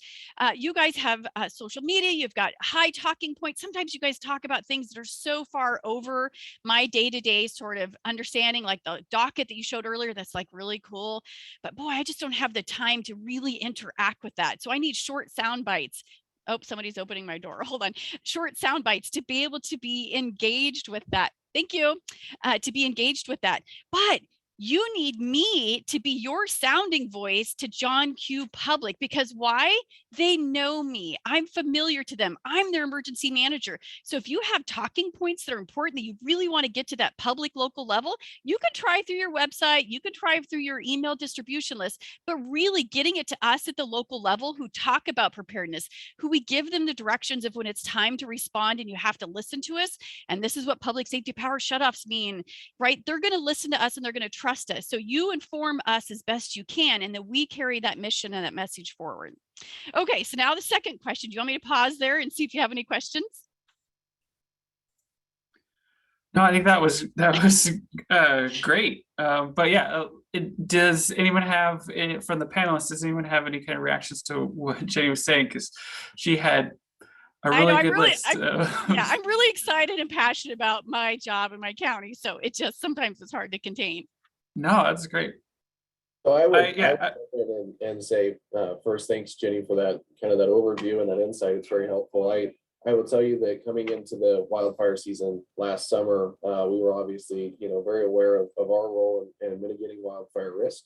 And we were having a lot of conversations with county emergency managers. And to your point, you're some of the greatest allies that we have in that conversation. You know the players in the communities locally, and you know who we should be talking to, and you know how we can build, you know how we can build a plan that communicates well to the public, that achieves the goals that we need to be achieving. And I think one of the most valuable things that you offered was the nuance about your communities. The different county emergency managers we worked with, they really had the nuance and the knowledge about specific areas of their communities that may require special attention and special considerations. And it was really valuable to us. It was something that we didn't have that knowledge, that localized knowledge, as well as you all did.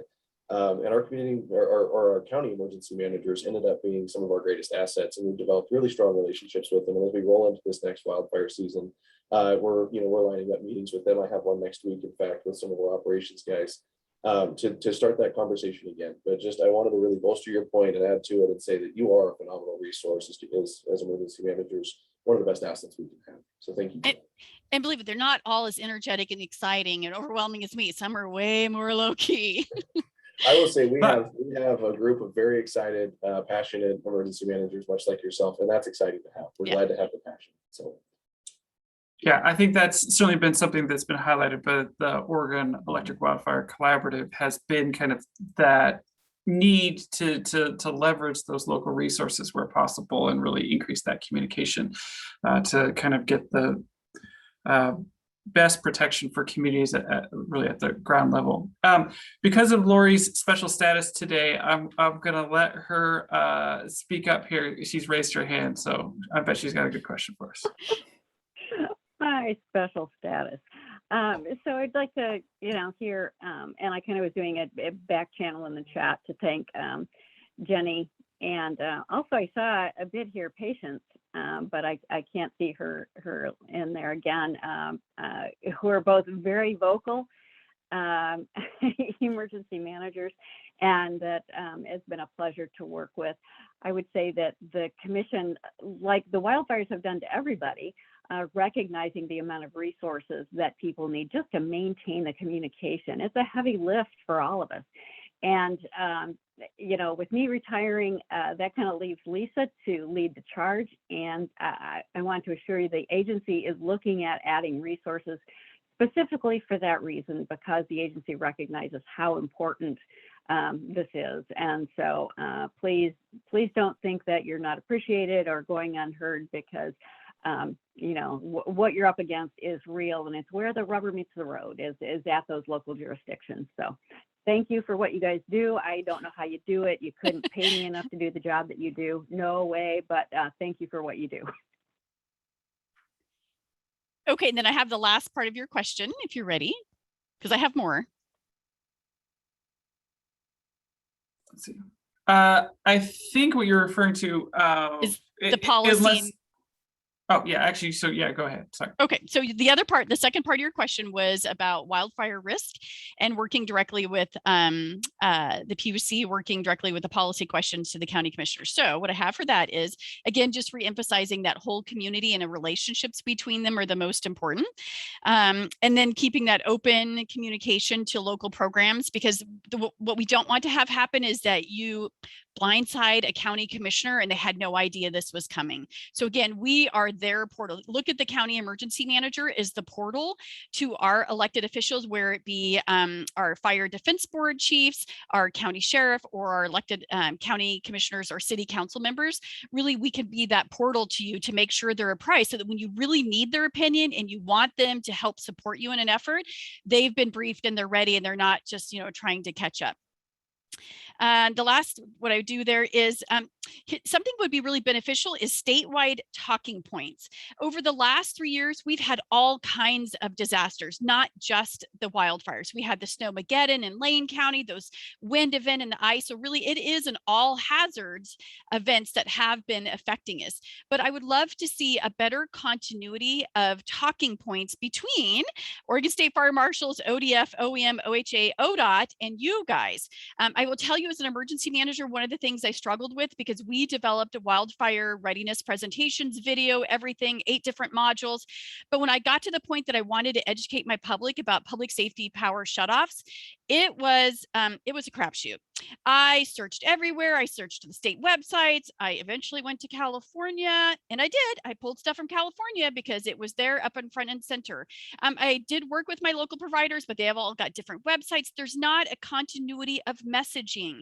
And I even heard from some disciplines, oh, that won't happen in your county. And I was like, yeah, it will. And it has. And nope, I'm going to go with the big picture. And the big picture is Lincoln County community members in the middle of summer, you need to get ready for it because it is a possibility.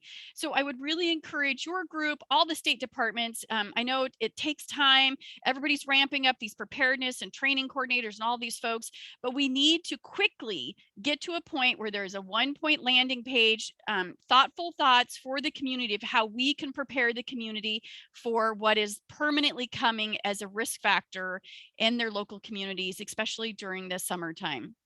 And then the last is for performing, if you do communications to other agencies like the Association of Counties or the League of Oregon Cities, if you do communications to them, we would very much appreciate that you copy the county emergency managers, because sometimes what happens, we see something third hand that was communicated to other associations that our elected officials have access or representation to, but we didn't get that information, and then they circle back to us and we're like, oh, this is the first we've seen of it. So just a little housekeeping thing. You cannot share enough information with county emergency managers. You won't overwhelm us. We're like the old-fashioned switchboard of information coming and going.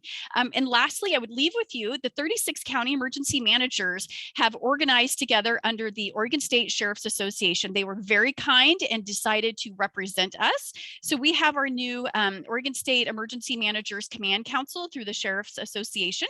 We all 36 meet very regularly. I would be happy to send that point of contact to you. And if you have an opportunity that you wanted to check in with us once a year, do that refresher or connect, or specifically send soliciting feedback, this is a great avenue and pathway for you to reach 36 of us in a united way to get that feedback that you might want from us. So just some good housekeeping, relationship building. We appreciate the work that you do. We are definitely moving in the right direction in Oregon, and we will be much better served because of these efforts. So I mean, I could go on forever, but thank you. I think my mic may turn off again because I clicked it twice. There's a little bit of delay, so hopefully it doesn't. Thank you, Jenny. I was rapidly taking notes on all your comments. As the public information officer for the PUC, a lot of this is really helpful for me, so I really appreciate the insights. And your energy is great. I mean, in this sort of environment, I've worked in the, with some of the events that have happened across the state, and it's not easy. So to have a great energy is always helpful. Jim, you are next. As a person who is such a strong advocate for residents in Eastern Oregon, so do you have recommendations on how the PUC can better meet the needs of stakeholders and communities facing wildfire risk?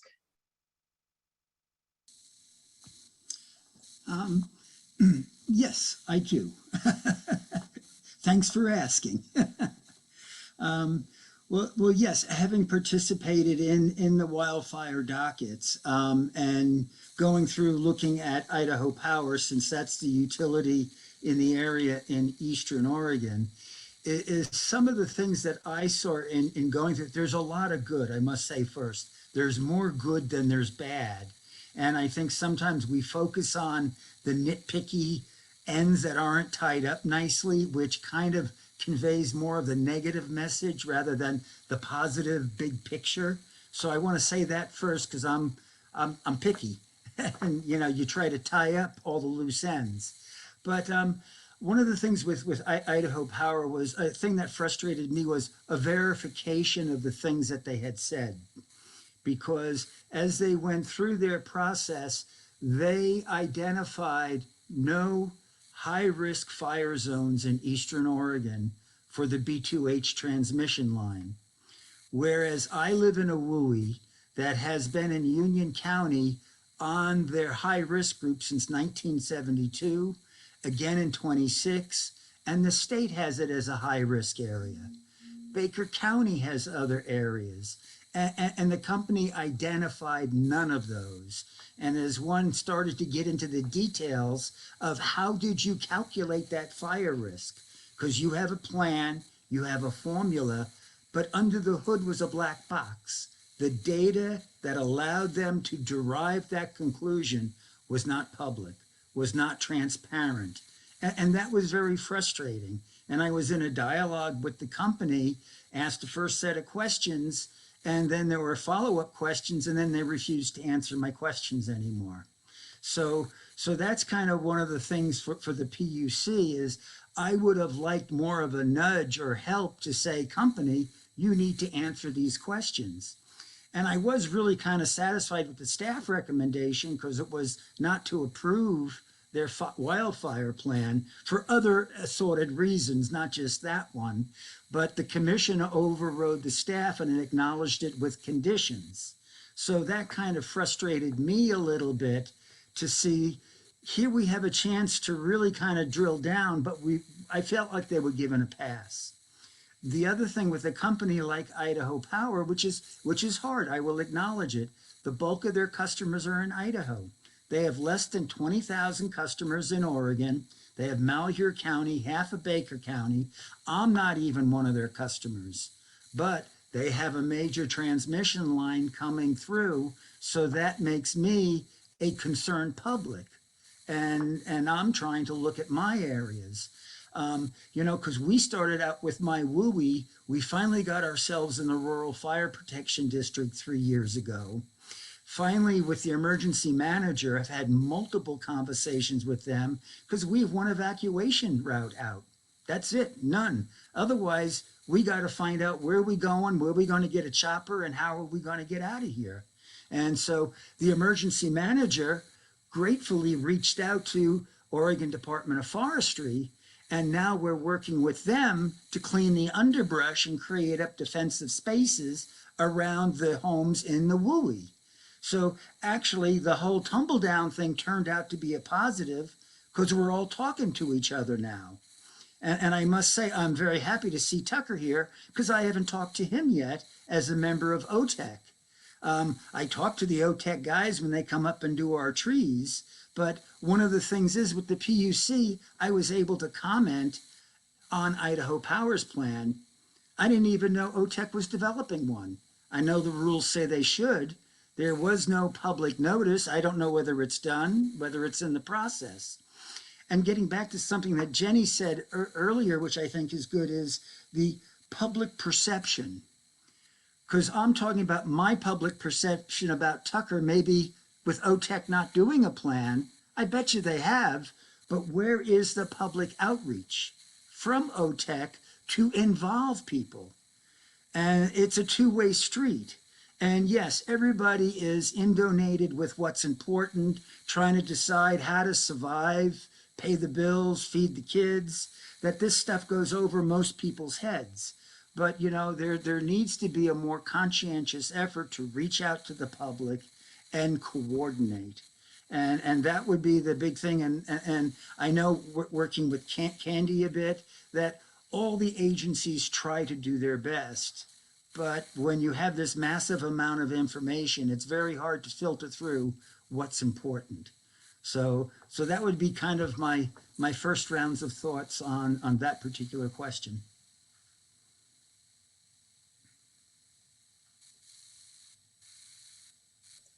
Sorry, I was just taking some notes there. Thank you, Jim. That's, I think, really useful kind of insights about the need to communicate, need to kind of clarify information for interested parties and communities. I I'm going to move on actually to the next thing. Mike may actually be wondering like, hey, when am I going to get a question? And the answer is not quite yet. I'm going to actually pose a kind of table setting question to Letha, Commissioner Tani first, which is how have stakeholders helped shape your view of wildfire issues and the PUC's role within wildfire mitigation and preparedness? Well, I'd like to think that we start from that perspective on the landscape of customers. I have family in Southern Oregon. I have family in Northern California impacted by the fires there. And took the time to go and see Paradise a few months after the fire happened there.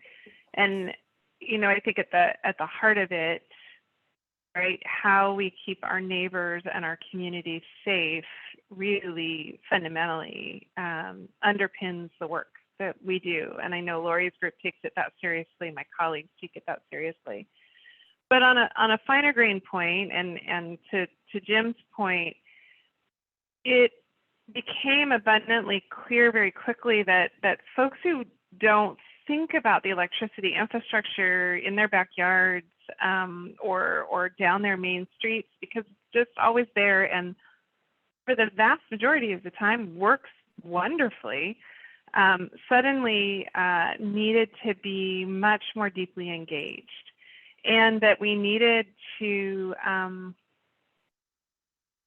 speak in a different language than our typical economic regulation sorts of vocabulary, that we needed to make it clearer how choices around safety were going to have impacts on communities in ways that were going to surprise them. And so to, you know, a lot of the articulation that Jenny brought forward has, you know, we've not necessarily delivered on it perfectly, or we always have more growing and learning to do, but that perspective that we needed to reach out to county commissioners and emergency offices and the folks who were going to be impacted downstream in a very new way became really clear very quickly, and I think really shaped how I've thought about how we go about these decisions and who we try to have at the table when we make these decisions, because it's different than when we are doing our more traditional economic regulation work, which, you know, Mike is deeply familiar with and is always at the table for and can talk all that cost benefit test with us in all of that arcane economic language. That's not useful to Jim and Jenny, and it's on us to make that bridge. And you know, we have more learning to do, and we'll keep doing it. But I really have appreciated the stakeholders who have engaged with us and who raise really important questions around equity and who gets the hardened grid first, and who gets impacted by PSPSs and who doesn't, and what's fair about that. Because I think those are critical questions we have to put on the table and struggle to answer effectively. So it's I think it's been a real stretch for us, as Candy can attest to. It's definitely been an opportunity for us to reach outside our traditional economic conversation and really reconnect with communities. And COVID's not made that any easier. We were getting out and visiting with communities in person up until COVID hit, and I can't wait to get back out to doing that. Thanks, Lisa. And yeah, you know, Letha, it's a good point. You know, when people ask, what is the most challenging part of my job? It's really putting into English what we do, because it is really complex, and connecting with people who like Jim or others who want to take part in our processes, it's a challenge. So, you know, really making sure that we explain things and encourage participation, because we want to hear from the public. That's an important aspect of what we do. So very good points, Letha. Thank you. Mike, you are now on the hook. So you are our resident expert who deals with the commission and works within the dockets and is involved in our processes very frequently. So on that note, do you have general advice on how to effectively participate in PUC processes for people who don't normally do that or may have just fear or lack of understanding of what to do? Yeah, thank you, Candy, and thanks to the commission and the hearings division and staff for inviting me to this important panel, and hopeful that I can help give some of Cub's perspective to help demystify what really is, you know, it can be an intimidating process, like you mentioned, Candy, and full of a lot of arcane economic information and a lot of details. And I think there are some ways to make sure that your advocacy, if you do engage in PUC proceedings, can be targeted and effective. And I'll start from just a process or procedural perspective. First and foremost, it's just really important to make sure that you're on the service list in any proceeding that you're looking to get involved in. That makes sure that you then get all the emails and all the notifications for the docket and filings that other parties make. In contested cases, that process is a bit more formal, and you have to file a notice of intervention, I guess in Cub's case, or a petition to intervene in most other parties' cases. There's discovery that goes on in contested cases. A lot of that is conducted through an online platform called Huddle. So just making sure that you've filed the applicable Huddle documents to make sure that you can access that information, and then just really making sure that you're getting everything onto your calendar. There can be a lot of settlement conferences and testimony deadlines and workshops, and just kind of making sure that you're really organized on the front end, I think can really set the stage to make sure that you can be effective in a proceeding when you are engaging. From a bit more of a substantive perspective, I think it's important to have a goal in mind for a specific proceeding when you are choosing to be engaged, and really to try to kind of tailor your advocacy around that goal. Of course, that'll be different in different types of proceedings. Maybe it's a number that you want to get to in a rate increase if you want to kind of whittle away at what the utility is requesting. That's something that we think a lot about as the residential customer advocate, making sure that the rates that are charged to residential customers are reasonable.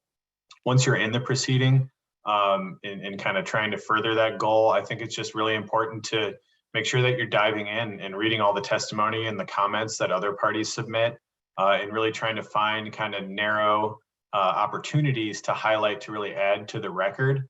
And I think it's important to recognize that in contested case proceedings, especially, you don't only need to just bring forth evidence to support your arguments, but you also need to rebut arguments that are made by other parties. And so having an understanding of where other parties are coming from really helps a lot. And I'll just give some kudos to commission staff, especially in this regard. I think their testimony and their comments and their public meeting memos especially do a really good job of just spelling out the issues that are at stake in any proceeding, and really kind of walking through the issues in a step-by-step way that makes it digestible, I think, to a wide range of parties. Another piece of advice I would give is to try to think creatively when you're advocating in front of the commission, and to try to put forth creative solutions that kind of can balance the positions of various parties, while of course advancing the interests of your own party. From my experience, the commission can be put in a bit of a difficult situation if it has to make a decision based on a number of very entrenched views. If parties kind of haven't, worked together and narrowed the issues through the case, and everybody kind of digs their heels in, ultimately the commission kind of has to either choose one of the positions that's out there, or, think creatively themselves and kind of come up with a solution that maybe balances different interests. And so I do think it's beneficial to try to find a way to advance your own position while bringing forward reasonable positions to the commission, and maybe not just getting dug down deep in your foxhole and digging your heels in, like I said. An example of that that I can think a little bit about that happened recently. PGE had a proposal to change its line extension allowance, which is really a subsidy for new customers that come onto their system. It's money that they can spend to help construction of new homes or businesses, in recognition that that new customer is going to bring revenue onto the system later. And PGE proposed to change their residential line extension allowance to offer a bigger subsidy for all electric homes. Well, all electric homes are going to be paying more revenue back to the system. So it makes sense for that subsidy to be larger. However, not all electric homes are the same. Some that are served with resistance heating is actually pretty inefficient and kind of antiquated technology. And so CUB made kind of a small tweak to the utilities proposal there, saying, we agree with what the utility is trying to do here, but maybe make an exception and remove electric resistance heating homes from that subsidy, because they're really not kind of apples to apples to more efficient homes. And you want to incentivize energy efficiency. And that's something that the commission thought was compelling. So that's just an example of, maybe rather than just saying, oh, let's reject this outright, let's try to think of a creative way to tweak it that's in the public interest. Yeah, and I think, it's another thing I'll bring up is, there's a lot of issues at stake in a lot of these different proceedings, particularly in general rate cases. Quite frankly, it can be dizzying. And if you try to, read the 1,000-page filing that the utilities put out and respond to everything, not everybody has the bandwidth to do that. So what I think it's important to kind of take a step back, and again, getting back to having a goal in a proceeding, just to try to find targeted, discrete issues that are relevant to the issues that you're representing in that proceeding, and really hone in on those. Oftentimes at CUB, and especially in general rate cases, there's a whole number of issues we want to take a look at, but the reality is we just don't have the bandwidth to do everything. So we try to make sure that we're not spreading ourselves too thin, and instead of taking on too many issues, trying to put more evidence into the issues that we are taking on. And another nod to commission staff there. They sometimes don't have that luxury, and they do dive into all the issues. And so sometimes you can rest assured that even if you can't get to something, know that commission staff and other parties are going to be digging into it as well. Couple more points here. Touching on some points that Letha brought up, and the commission is largely an economic regulator, although that is shifting. But I think it is important to just remember who your audience is, and especially in the context of different proceedings. The commission largely works under economic regulation, and they have to make decisions that are based on the evidence that's placed before them. And so again, you have to substantiate your proposal with sufficient evidence for the commission to make a decision. So just make sure that you're speaking kind of on point to what's in front of the commission. I think this is especially important in public meetings, where there's often a very narrow issue that's in front of the commission based on analysis done in a commission staff report. And everybody's very busy. I think when you can be clear and you can be concise and you can really kind of stick to the issue that's on point in the given venue, I think that's really helpful, and that can help your advocacy a lot. And just kind of to dovetail off that, just remember that advocacy also looks different in different proceedings. The commission has contested case proceedings where they act in a quasi-judicial capacity, and it's more trial-like, and there's evidence and there's a hearing. In those cases, it can be beneficial to your interest to, really kind of continue to advocate strongly for what you think is right and dismiss positions that are really counter to that with evidence, of course. However, there's also different proceedings, and such as open policy investigations, that are more of a free flow exchange of information. And, it's important to hear other parties' perspectives and maybe build off them. And they're just they're less litigious and just more open. And so I think it's important to just think about the type of proceeding you're in, to tailor your advocacy to that proceeding, and also, like I said, to have a goal in mind. And hopefully this has been helpful. And I would just offer for folks on the call here today to feel free to follow up with us. We see our role as one to help, maybe be a liaison with the public, between the public and the utility commission, and really to, like I said, demystify some of these processes. Mike, that was all, I think, incredibly valuable advice. I think in particular, I very much resonated with the idea of being able to focus on very specific topics of concern for particular advocate rather than trying to feel like you need to comment on the whole breadth of things. I know that's definitely something when I read comments, like I don't care if they're commenting on every last bit of a docket, but when they put together a really good argument for a specific thing, that could be really persuasive. So in the interest of moving things along, my next question is going to be for Tucker, and we've heard a lot about kind of the need for increased communication. So I wanted to ask on the topic of wildfire mitigation and planning and preparedness, where do you think additional engagement with stakeholders and communities would be most beneficial? What policies can be improved by expanding the types of participants? Yeah, thank you. And I think that's another really great question. Just speaking from my background, I really always appreciate stakeholder engagement and public participation and policy making in general. And so I think there's always benefit there. I think that, public policy obviously exists for members of the public and exists to serve them. So certainly those stakeholders need to be involved. From a rural electric cooperatives perspective, OTEC is Oregon Trail Electric. We're governed by a board of directors that are elected by our member owners. And this means that community and stakeholder input are always baked into our process. It's always of high value to us. It's literally a part of our culture. That said, I also recognize that navigating the challenge of wildfire mitigation is not something unique to consumer-owned utilities. This is certainly a priority of all utilities, and it's an important conversation happening statewide. And wildfire mitigation has always been a focus for utilities, but as we develop these broad, all-encompassing wildfire mitigation plans, community and stakeholder engagement is as important as it's ever been. From county emergency managers like we have here with Jenny, to your local law enforcement and first responders of critical facilities, citizen organizations, fire defense boards, public and private land managers, and locally elected officials, I believe that community engagement will better inform our plans and ensure we build plans that prioritize the safety of our member owners and our customers. Additional engagement with communities can help utilities better understand the landscapes, the risks, the concerns, or worries that specific communities may have in the wildfire mitigation conversation. This will help ensure that we don't take action in the wildfire mitigation space that could have a drastic negative impact on our communities.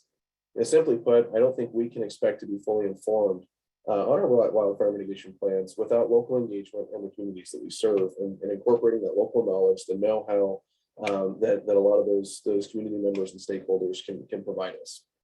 Also, we know that while utilities certainly play a big role in wildfire mitigation, we don't have a monopoly in that space.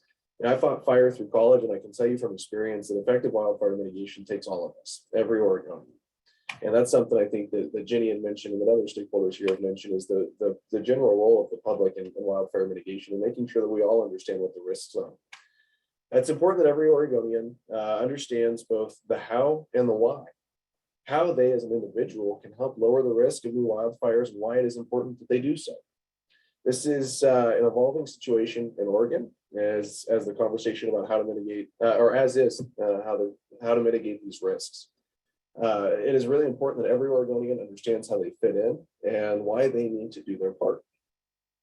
Having a broad and far-reaching collection of stakeholders not only better informs the PUC and the utilities, but also ensures that we are informing every possible person in the state on what their role in wildfire mitigation is.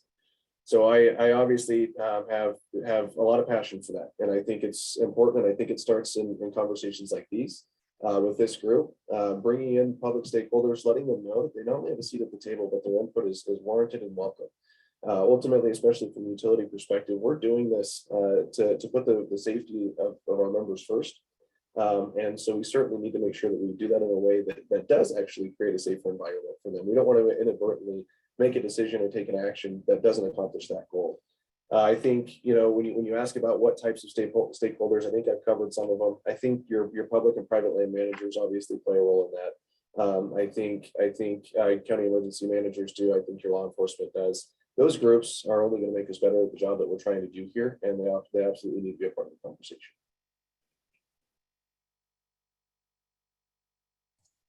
Great, thanks, Tucker. If I remember correctly, I think May is Wildfire Preparedness Month. I know ODF did a huge campaign last year, and I think they're planning on doing that again. But obviously, that is just something that needs to continue and helping educating everyone. So I appreciate the thoughts. I believe Nolan said something about 12:15. So we're going to just keep pushing through the questions and hope we have some time at the end to allow the public to ask some questions. So Jenny, this question is for you. So as a county emergency manager, I would imagine fostering strong collaborative relationships is crucial to your job and shaping policies that will improve your county's emergency preparedness. Do you have any advice for others who are hoping to help shape state policies, including the PUC, related to emergency preparedness? Okay, so apologies. I thought this was the question that I had answered at the first beginning of this session. Just double checking. I will say you did a very good job in terms of running through that earlier. If you have anything further to add or reactions to others, but yeah, so apologies. I had the two questions in front of me and I thought one was in front of the order, and I thought those were the two questions. That's why I said earlier. Oh, and my second question. So my apologies. I thought both questions were coming at the same time. So I've already given all of my comments that I have from the earlier statements.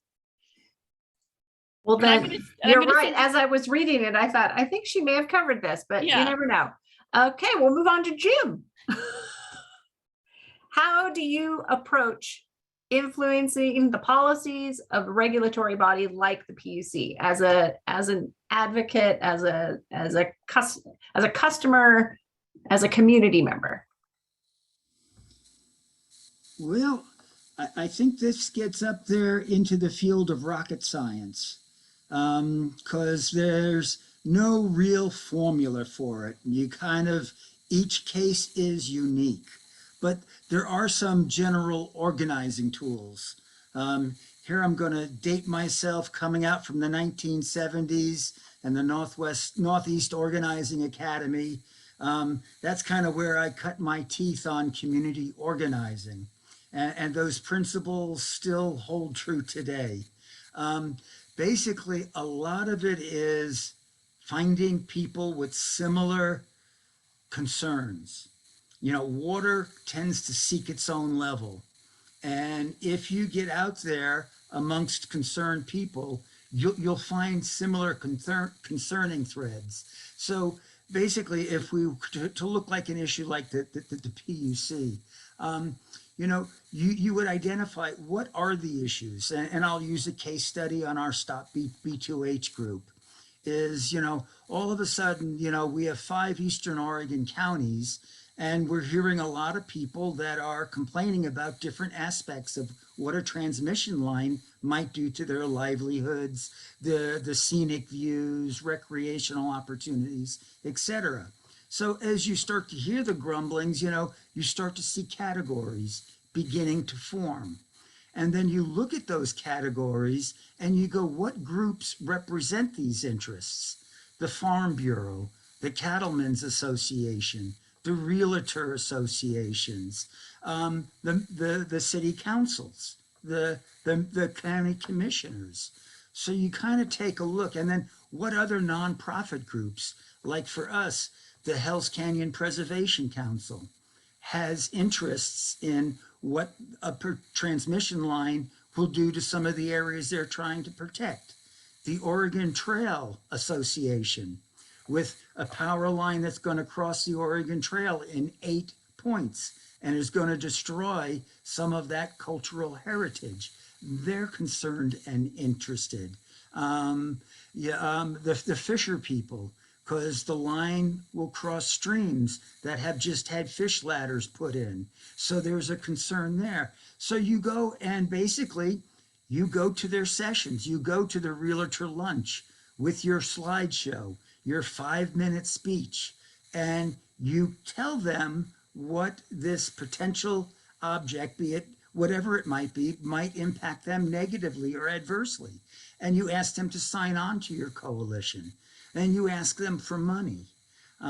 We as a group have grown. We started out in 2015. We became a nonprofit in 2017. We've raised a little shy of $200,000, and we've had no foundation grants. It's all from people. We now have 900 members in 5 Eastern Oregon counties that are all pulling together, and each county has different sets of issues that they're looking at. And what we do as the mothership, if you will, research the issues for them. Don't necessarily tell them what the answers are, but say, here's the information. Here's what you can do. If you need our help, we have some retired attorneys. We have some retired state people that worked in the areas, and they're willing to help them build their cases and educate them. They won't do the work for them. They have to do their own work, but we're empowering them to participate in the system. And that's really in any type of community organizing or social change network, that's what you have to build. But you want to build it in such a way that you leave the capacity behind to work on the next issue that comes along. And for us with Stop B2H, we're now morphing into an energy group that's going to be working in Union County to try to get a better energy position. That's why Tucker's going to see more of me in the coming days as we start to look at, we've got people that are excited. This issue is going to end. We need to morph into something new to try to continue the work that we've done. And that's kind of what we see as is how you do grassroots organizing and how you interact with agencies. Now, I must also say, I've gotten myself through my work here. My county commissioners and Baker folks noticed it, and they suggested I apply to be on the Environmental Justice Task Force, now the Environmental Justice Council.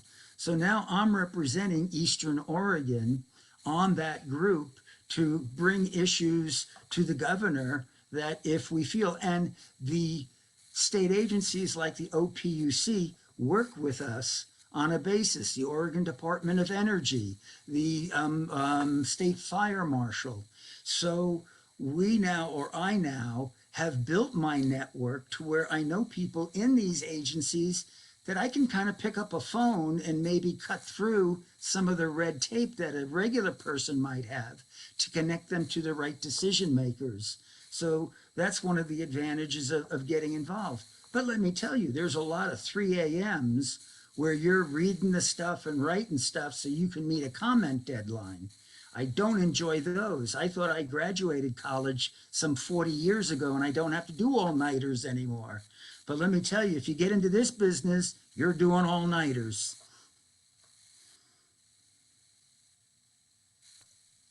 Something of a cautionary note there at the end.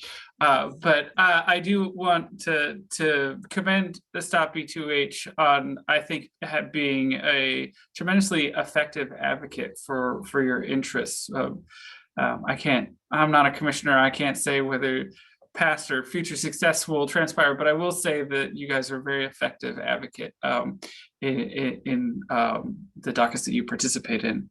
So last question of the day is going to be directed to Mike, which is, how does CUB approach working with PUC staff? How does that differ from how CUB seeks to persuade commissioners in public meetings? Because many of these dockets has a very long period of development to them. And commissioners try and stay as informed as possible, but to a certain extent, they kind of helicopter in at the end to understand kind of the summary work. But there is a whole process that predates that. And we've kind of been talked about earlier in the meeting today, where advocates and interested parties are working with staff to develop draft recommendations, draft rules. So what are your thoughts, Mike? Yeah, thanks, Garrett. It definitely does differ, our approach to working with the commission versus working with the staff and communicating with both entities. I think it's first important to note, as Nolan mentioned earlier, that staff is in an advocacy role and appears as a party before the commission in different proceedings. And that's not the same in every jurisdiction. In a lot of different state utility commissions, the staff is kind of a neutral party that synthesizes and summarizes information to kind of give to the commission to help them in making their decision. And so I think it's a great asset to utility regulation generally in Oregon to have staff really in that advocacy role, balancing the interests of utility customers and the utilities themselves. And so because they're in that advocacy role, they really are a tremendous resource for other parties. And as far as how we work with staff, we definitely communicate with them frequently, especially in early phases of proceedings. We try to bounce ideas off of them. Sometimes it's nice to see if we can become aligned with staff on an issue before we get into a case and really start litigating it. Also, sometimes too, it's we come at issues from different angles, and I think sometimes that can help the commission examine different alternatives when they're looking at making a decision on an issue. And the ability to work with staff, I think, is incredibly important, and I think it's something that really all parties should consider. And when you're on eDockets on the PUC's website, the case manager and the staff contact are listed up there in the top, and I really would encourage parties to reach out to folks at staff if they do have questions. And I think it's incredibly important, especially due to the information asymmetry that is pretty ubiquitous in utility proceedings.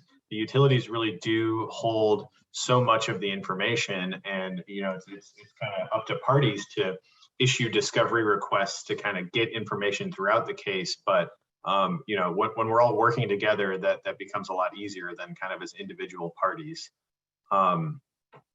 And yeah, there's one point I wanted to bring up about working with staff, which in non-contested cases, I would encourage parties to work with staff to see whether any information requests have been asked of the utility. In contested cases, parties have kind of more robust discovery rights. And so everybody can issue data requests, or what they're called in those proceedings. Like I said, they appear on that Huddle website, but information requests often don't appear on Huddle. Excuse me. So sometimes there's been a lot of work that's been done behind the scenes, but that's not readily apparent by just looking at the public record. And so by working with staff in those instances, you can see what kind of issues that they're really digging into, which can help your advocacy. And to get to our interaction with the commission, like I said, it's different. The commission's the arbiter, they're the decision maker in these proceedings. Like I'd mentioned earlier, we try to be very concise and make compelling arguments. I'd also note that there is a prohibition from what's called ex parte communications with the commission that applies in contested case proceedings. And so you really are walled off from making contact with the commissioners on issues that are raised in that proceeding, which I think is an important separation. And also just, it kind of like upholds the regulatory process, make sure that the commissioners are being frank and fair, but still you do have that conduit through commission staff to be able to kind of bring up issues throughout the proceeding. And yeah, I guess I'll just close with saying, even though communication with the commission is generally much more formal, especially in contested cases where you need to be careful of that ex parte prohibition. From my experience, the commissioners do really appreciate input from all parties in all different proceedings. When contested cases are over, there's things that you can kind of discuss with them to see how issues were treated. And, I think that they really appreciate that. And there's also high level issues that you can talk about outside of a contested case proceeding. And I see Letha nodding her head, but yeah, the commissioners do appreciate public feedback. And that's something I wanted to stress.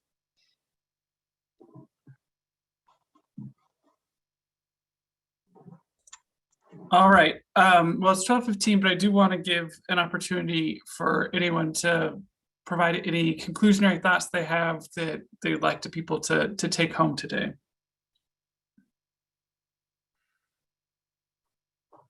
If I could just take the prerogative, I've so appreciated all the conversation, and just reiterate Mike's point.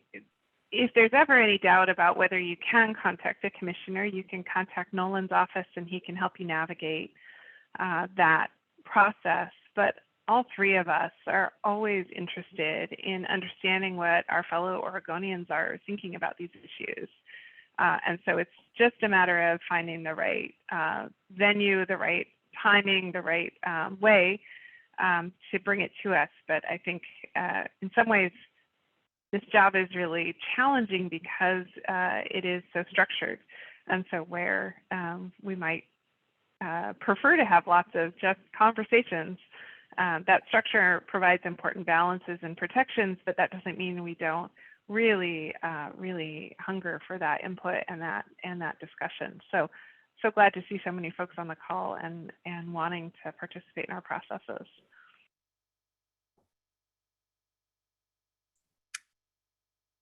If no one else has any thoughts, we've run here till to 12:17. If anyone has a really urgent question that they would like to raise a question, I think now would be the moment. But if you're not quick on the draw here, I'll give you another 5 seconds. I will then just go ahead and thank all of the panelists. I really appreciate you taking the time today to share your thoughts. I think there's a number of kind of really interesting things conveyed about both the need for stakeholder engagement and how to communicate effectively with the PUC, but also the roles that the PUC could be taking on and that other agencies could be doing to improve the state's performance when it comes to emergency preparedness and wildfire mitigation.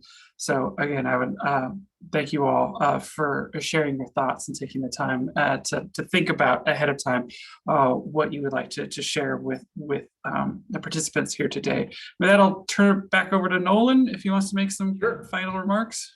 Yeah, very briefly. Thank you so much, Garrett and Candy, and to our panelists. We really appreciate, as Garrett said, you taking the time to share your thoughts. It's been really excellent. Just a reminder, this training is recorded, and you can feel free to follow up with the hearings division for any questions you might have. We'll direct them to the right place. So if this spurred any questions that weren't answered for you, please reach out to us. The training will be available on the website. And just a reminder, we've got one final training coming up on June 3rd, Friday, June 3rd. And that one will focus on climate change and utility investments. With that, we'll give you the rest of your lunch hour. Thank you so much for participating. Have a great afternoon. And thank you, Lori. Bye-bye. Bye. Lori, enjoy. Thank you. I will.